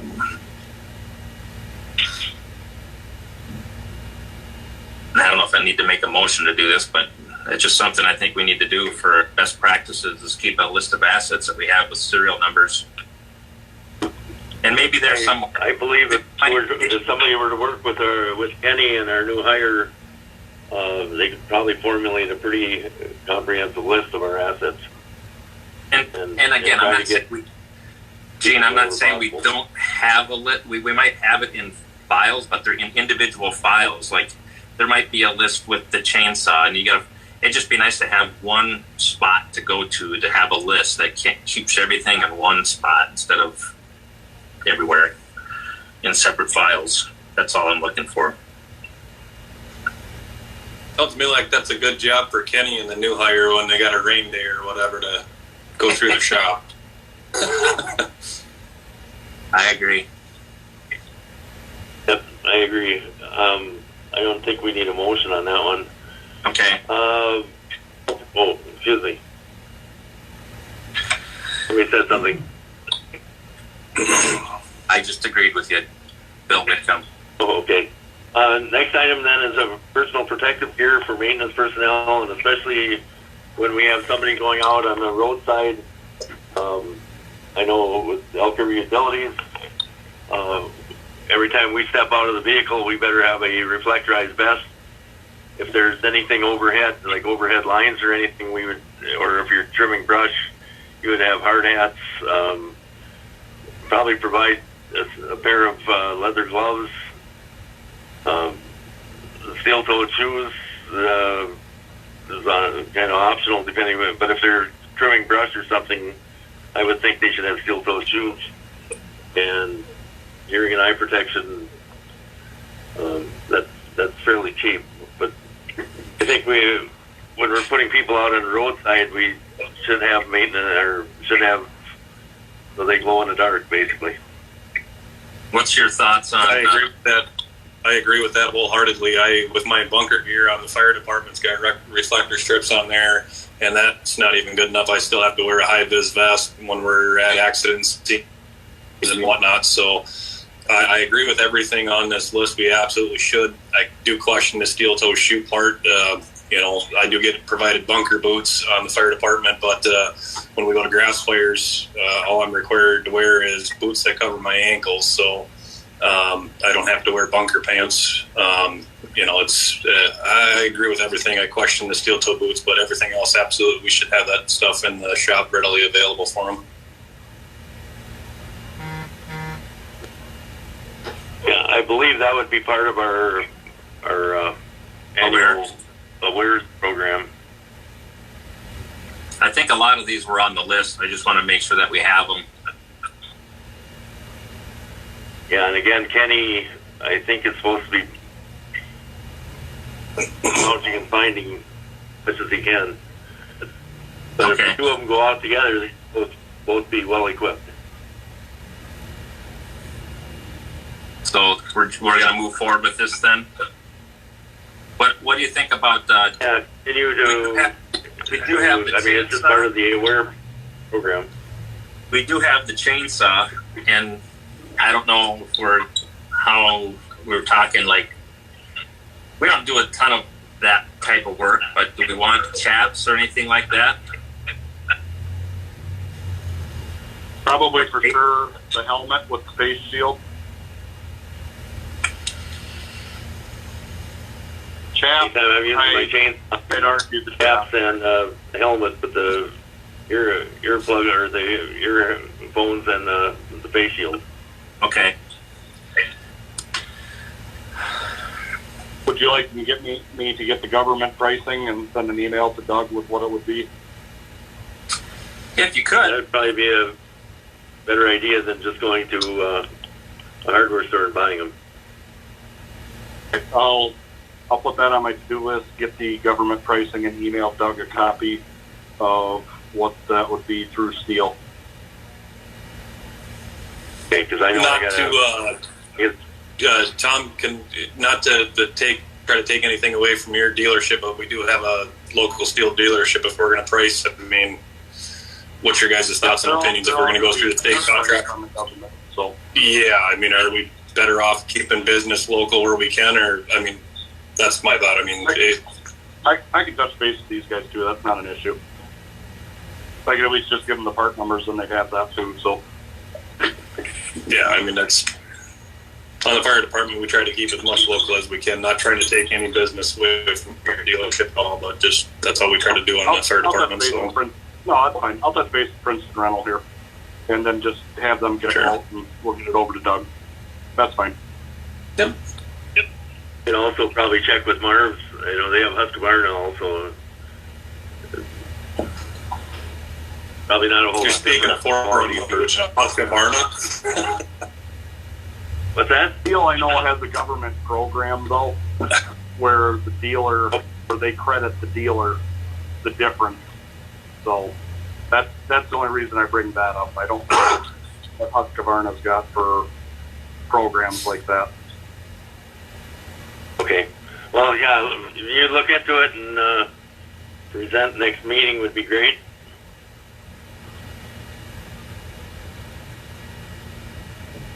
Any comments on that? Can you say that again? Sorry, my phone's dying here. Oh, if Thomas could look into that and come back with pricing for next meeting, or do you want to do it quicker? Well, I'm hoping Kenny has some of this taken care of. This was something we talked about like in January, I thought. Or actually in Yeah, I know November. he was working at kind of piecemealing it, but he was trying to stay kind of within a budget and then coming back with the next item. Sort of. Yeah, see where he is. He may have purchased some of this. Okay. Thomas, you want to check with him, please, since you're going to check on pricing, just to make sure we're not double up on it. Thank you. The next two items, if I could, we put those two together. Workshop to work on chart of accounts and CTAS and an employee handbook. If we could put those two together, is there any? Yeah, I don't know that we need. Yeah, this is just another one of those. What I would like to add to that would be have an evening or whatever we would work on those two, and also just have a quick discussion or explanation on. We've adopted Robert's Rules of Orders. We should probably now have at least a half-hour explanation of what we would be doing with Robert as far as parliamentary law. Was it Robert's Rules, or was there another one that we were looking at? Excuse me, Mr. Chairman. I'm sorry, no. It's Sturgis Standard Rule of Parliamentary Law. Okay. Which is a little easier to understand, Robert. Excuse me, Mr. Chairman. This is Doug. Yes. I do have a book on Sturgis Standard Code, so we have that available to us. Okay. I would think that we could try to have some evening where we could open it to the public and cover multitude of items, including the CTAS and the employee handbook and parliamentary law. I'm up for that. Is that a motion? I did not make that a motion. May I interject here, Mr. Chairman? This is Doug. Mr. Dahl. As far as having a big open meeting on CTAS, that would be a real snoozer for most people. Probably, just a couple of people and with one of the MAT trainers. So I've been working with Lucinda Messman on that and learning how we can begin differentiating expenditures more carefully through program codes that we don't have a lot of in there. I was able to do that with the last election to differentiate between the primary election and our township election and separate expenses that way. So there's ways to do that, and I think that a supervisor or two with one of the trainers would probably be a more profitable way of going about that. If we could find when she could be coming through this area from Becker to Malacca, and convince her to drop off for an hour or something and meet with us, I think that'd be a great time great. There's always go to meeting.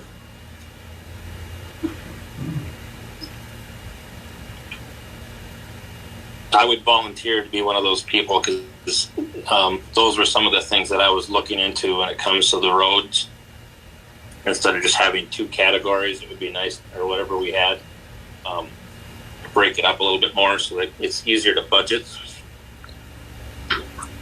So I'd volunteer to be one of those people if it's just going to be two supervisors and Doug or somebody else. So then you would be looking to do the subcommittee. Well, that's what I was, yeah.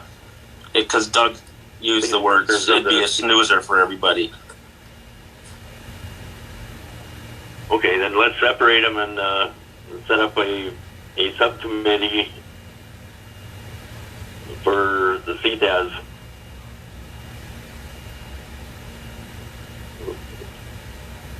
Who would like to be on the subcommittee?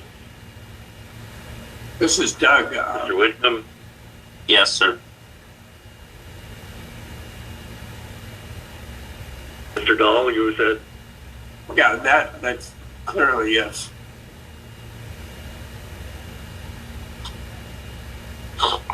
If we have a third person, Mr. Dahl and Mr. Whitcomb, that would be considered a subcommittee, not in violation of open meeting. There would be a third person would be willing to meet with Lucinda.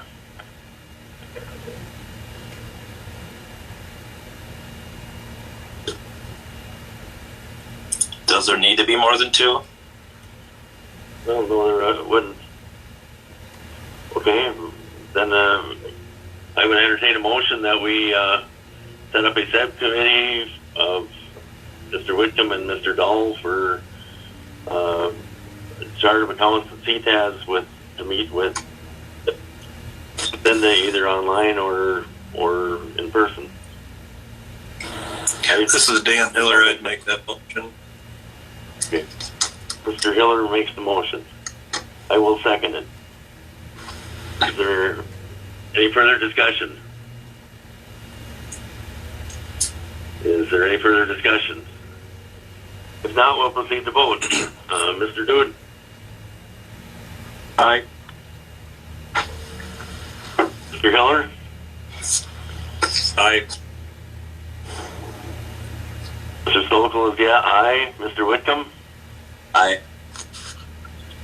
And Mr. Wilhelm? Aye.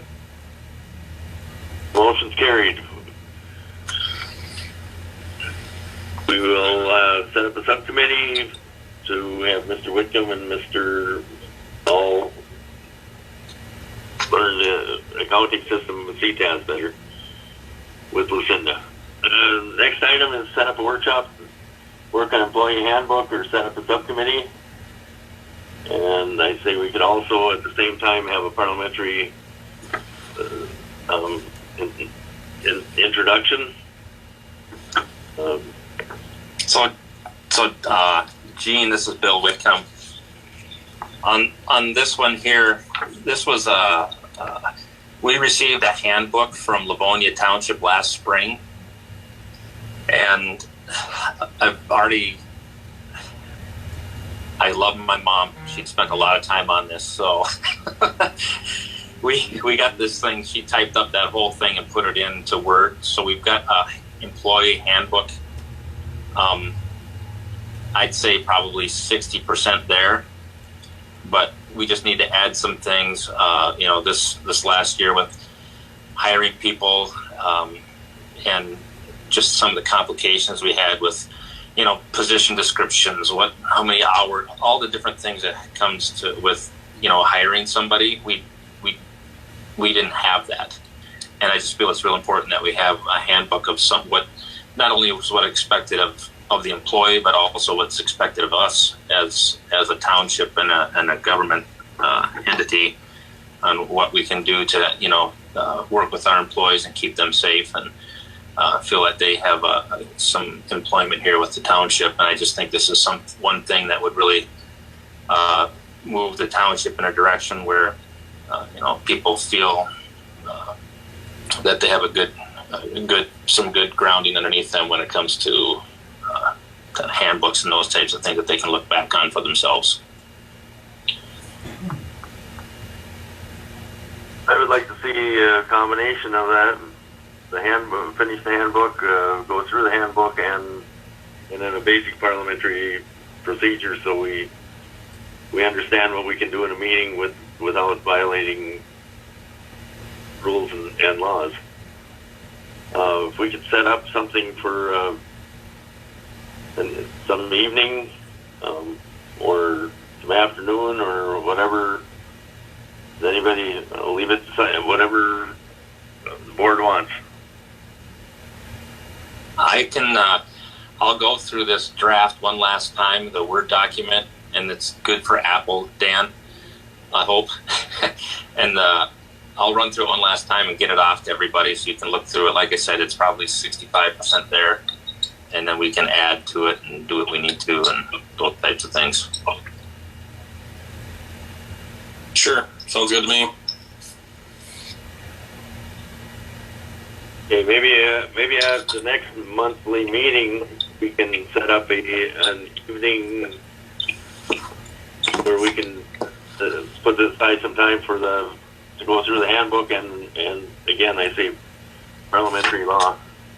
Okay. So I'll send this out up till next month. We're getting long. Okay. Pardon? I'm sorry. Go ahead and finish, Gene. This was Bill. Is there anything else with those? If not, we'll move on to the Planning Commission to clarify rework ambiguities in the zoning or ordinance for rural residential and so on. We got a flurry of activity from Mr. Hill and Mr. Richards today.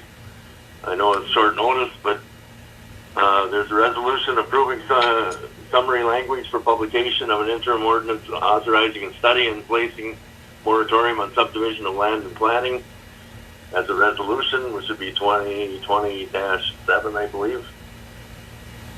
And then there's also an interim ordinance authorizing a study and placing a moratorium on subdivisions of land and planning, ordinance 20-1, and interim ordinance authorizing a study and placing a moratorium on subdivision of land and planning. That would be order 2020-2. So what is this ordinance, what is this moratorium supposed to do? Well, it would give the Planning Commission and ultimately us a chance to go through some of the ambiguities in our ordinances and put them in line with our comp plan, and also get rid of some of the questions. And if we say we're going to give it to the planning commission and hope that they get it done in the next 3 months, 6 months, whatever, we get a flurry of people coming in and wanting to create more subdivisions and so on, it's a lot easier if we have a moratorium, so we don't have to. We have a better plan for going forward. I'm not saying it very well, I suppose, but it would avoid having a flurry of new subdivisions coming in. This is Bill with Mr. Richards. How long do you feel it would take to clean up these ordinances? Yeah, Jason and I have talked about this. He was inquiring as to really what we needed to accomplish with this. And I think he'll be very specific to a few items that have been recognized in the past related to subdivision and zoning. One is the lots on curves and the minimum lot width of 66 feet, either on a curve or on a cul-de-sac. That's something I think we've all recognized that language needs to be changed. Probably a minimal buildable area. We have a minimum lot area, but not a minimum buildable area. And clean up the boundary line process. My thought is I'm going to have, if the town board authorizes me tonight, I'm going to, for the May commission meeting, have a discussion on each of those items. And again, I believe they're pretty straightforward ordinance amendments. And if the planning commission is comfortable, we could probably do a public hearing at the June 1st planning commission. So we've moved pretty quickly on this. Jason had put together the moratorium language. It talks about 4 months from the date of this moratorium ordinance for the planning commission to present a report. But I think it's probably going to take 2 months. So if it's done in 2 months, does the resolution stand 4 months? The moratorium would end. Excuse me. No, go ahead. I believe the moratorium would end as soon as the ambiguous language would be taken care of. So it's 7 months is not. That's a maximum, not a minimum. Oh, you said 7 months is what the resolution's for? I didn't get a chance to see it. Well, it came out kind of late this afternoon, but yes, we're. Mr. Chair, this is Jason. Where the line is that. Yes. The statute, the interim ordinance statute, requires a study to be performed on whatever topics you're talking about, and Mr. Richards had laid out, and he's done it again here, what those topics are. We're not talking, complete overhaul, so it should be done fairly quickly. The interim ordinance provides a 4-month deadline for completing a report, for the planning commission to complete a report, and then a 7th-month deadline for the moratorium to cease. And you are correct, Mr. Chair, it would cease either on that 7-month mark or upon the amendments, the proposed amendments to the zoning and subdivision ordinance. And that's just to, and I understand that this is, it should be relatively straightforward. But with the world we're living in right now, with, how time seems to pass quickly, I wouldn't want to put too short of a time limit on it, give you at least some wiggle room. But, if we can successfully get it done quick, we can get it done quick, and the moratorium would be done at that point. And this is, really tailored. Typically, these interim ordinances and a moratorium are established at a year. This is intentionally done for a shorter time period to kind of reflect, these aren't, we're trying to get these issues that have come up before in the past. It's my understanding that have come up in the past, get these addressed so we have clarity going forward with developers and with the staff and everybody else. And then, get back to business after we get those changes made. So that's the kind of the broad outline of it. And what you have is the ordinance itself, and then the summary resolution. And again, I don't know what your typical process is, but by statute, townships can, and somebody can cut me off here if I'm belaboring a point that everybody knows. By statute, townships can adopt a resolution where if they are adopting an ordinance, they can publish, rather than pay to publish the whole thing. This may not be particularly long, but sometimes they get long, and rather than pay to publish the whole thing, you can come up with a summary of what that ordinance is and publish that. And the resolution that is in front of you with this interim ordinance is, the language in there is what would be published. It's a summary of the interim ordinance. So that, and we always, unless you're talking about something that's really straightforward or really short, we typically recommend doing a summary resolution like this, because the township has the authority to do so, and it can save the expense of publishing an entire ordinance. You still have to go through all of the other ordinance requirements, having it recorded, having it published, having it filed at the library. There are a lot of other statutory requirements. None of that changes, but you kind of limit your expenditure on those publications. So that's what's in front of the board. I worked with Mr. Richards to kind of hone in on those particular areas, and that's what's reflected in the interim ordinance. So.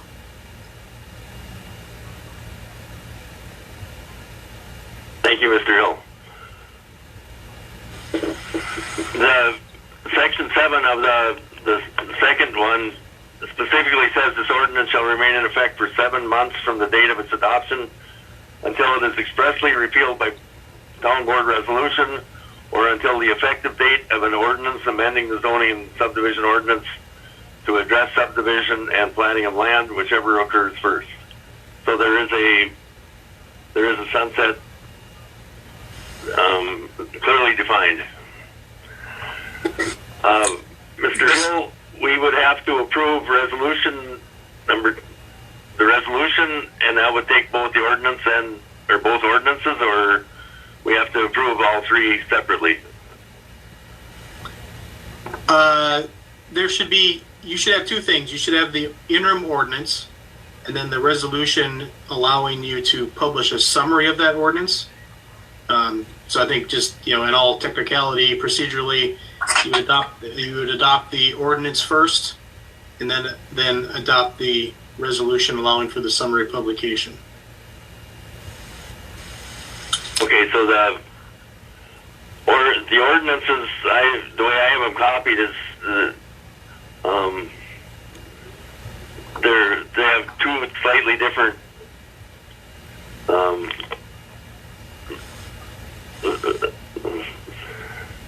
formats, but they look like they're basically the same. I've got one that says ordinance or interim ordinance authorizing and setting and placing a moratorium on subdivision of land and planting. And another one, the other one is a resolution. They both say the same thing. An interim ordinance authorizing and setting and placing moratorium on subdivision of land and planting. That's basically the same thing, except one gives a little more detail and the other is more of the resolution. Is that what I'm seeing? Yeah, I'm hoping you have the two separate ones. The one is an ordinance, and it should say at the top, ordinance number 2020- blank. And then the other one is a resolution. This is resolution number blank. So they're two different things. On the bottom half of that page, it gives another a slightly different format for this. Looks like basically the same ordinance. It just, Yeah. Okay. Yeah, So we have to approve each separately or all at once? Each separately. Okay. And then I can work with Doug. If you guys haven't done these summary resolutions before, I can work with Doug on the procedure and, making sure everything is, all the I's are dotted and all the T's are crossed. Okay. Which should we approve first if we were to approve? The ordinance. Ordinance, okay. So, Is there a motion? we're going to have a discussion on this before a motion, or what are we going to do here? Motion should come first and then the discussion. Okay. Is there a motion to approve ordinance number 2020-1, I would assume?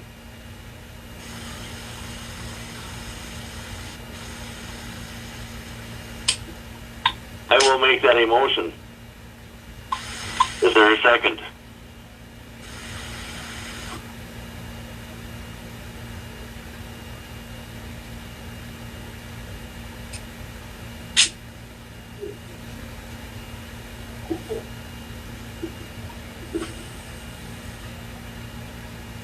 Is there a second?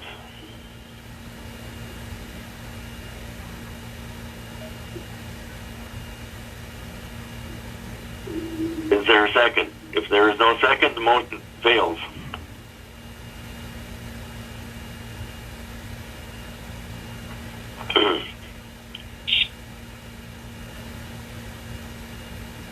Next, we're still on the Planning Commission to clarify, rework ambiguities in the zoning ordinance for rural residential and so on.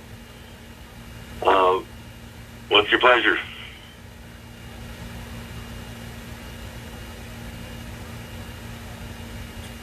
I think the plan is to still have the Planning Commission work on clarifying these. I don't think that's changed just because these resolutions failed.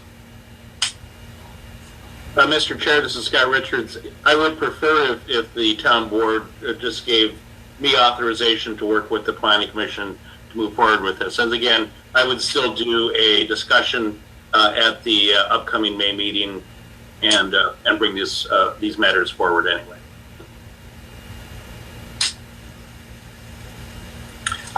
This is Bill Wick. I would like to make a motion that the Planning Commission would move forward to clarify and rework any ambiguities in the zoning ordinance for rural residential. Is that where we're primarily having the problem? It sounds like. Mr. Chair, actually, it's not only just rural residential, but we look at all the zoning districts because there's the same ambiguity is in all the district language. Okay, so I'll clarify that motion. I'd ask the Planning Commission to clarify or rework ambiguities in the zoning ordinance on all ordinance districts. Motion made to tell the Planning Commission to clarify and rework the ambiguities. Is there a second? I would second that. That's Mr. Duden. Is there any further discussion? Is there any further discussion? If there's no further discussion, we'll proceed to vote. Mr. Duden. Aye. Mr. Hiller. Aye. Mr. Sokol says aye. Mr. Whitcomb. Aye. And Mr. Wilhelm. Aye. Motion is carried 5-0. Next item is the board should identify township operational and documentation deficiencies, policies, and resolutions.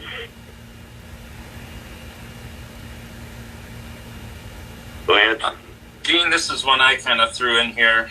A lot of these have kind of addressed with the township donation policy, the sign replacement policy, new supervisor information, building a list of assets, setting up workshops. Those are the ones that I've identified. I may have another one or two, but it's just those are some of the things that I think we need to identify. If other supervisors are seeing some things that need to be worked on, I'd like to add them to the list.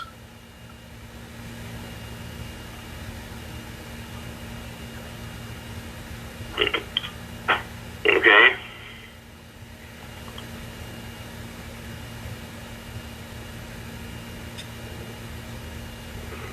It's more of a discussion. You want to word that? I guess it's just more of a discussion. You know, just again have something that we can always discuss. But as the board meetings come up, it's something that we could. It'd just be nice to have a list that we can start adding to and start checking things off, because things tend to get lost sometimes in these meeting minutes. Maybe if we had some sort of a task list, tasks to accomplish after the meetings. I mean, I know we're all adults here, but sometimes things get a little bit lost here, and it'd be nice if we had a central location to look at things that need to be tackled here. That'd be helpful, at least for me.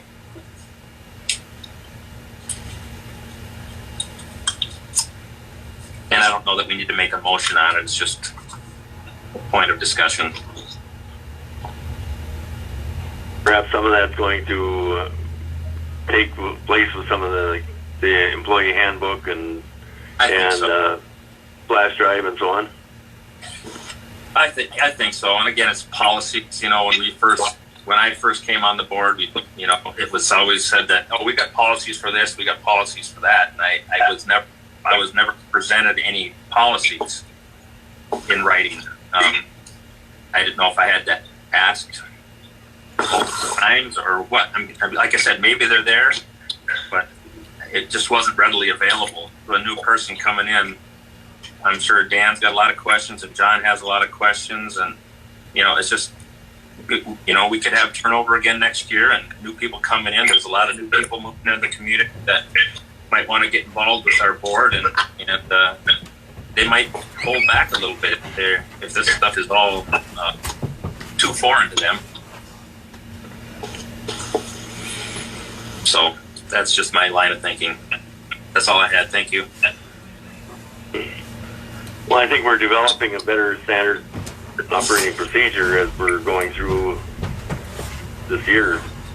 I agree. I think the website will help a lot too. Okay, so basically it's a point of discussion more than... Yes, sir. More than the section. Okay, next item then, request for board to take action to correct misinformation distributed to residents during past elections. And I know you put that on the board. Yes. I just like to see possibly in the next newsletter just some clarification as some statements were made by a past board member that were either just inconsistent with what was happening, or maybe just put out some other information in there clarifying some of the things that actually took place and things that didn't take place.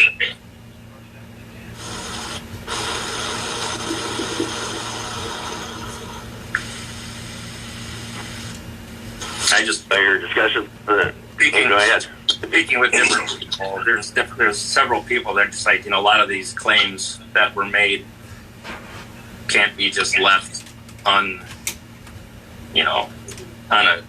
unaccounted for, or how would you say it? We need to have some sort of rebuttal.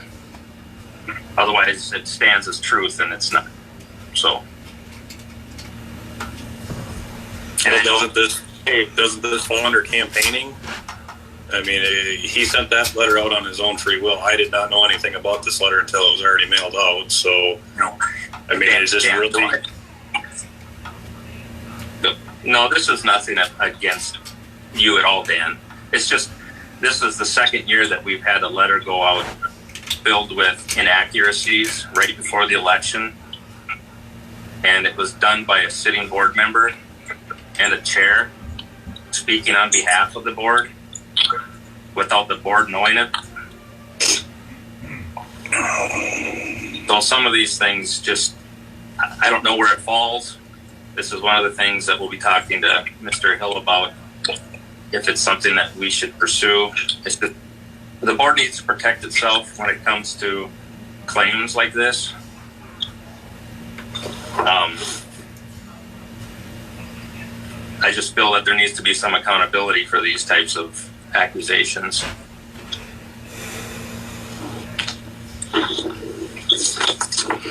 Thinking to be spreading in my knowledge, I know we've had several board members, past board members, and whatever, that have gotten phone calls, and there's been a very threatening statement made a lot of times at the end of the phone call, including that I got a private eye watching me, and I got my phone tapped, and calling me or other supervisors' names, and belittling them on phone calls, and I got a specific phone call last October from the Minnesota Association of Townships that we are not obligated to respond to that person's phone calls.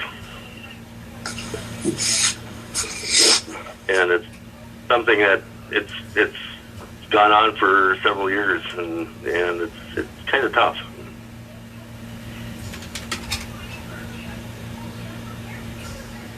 My concern is that there's other board members that are getting these same harassment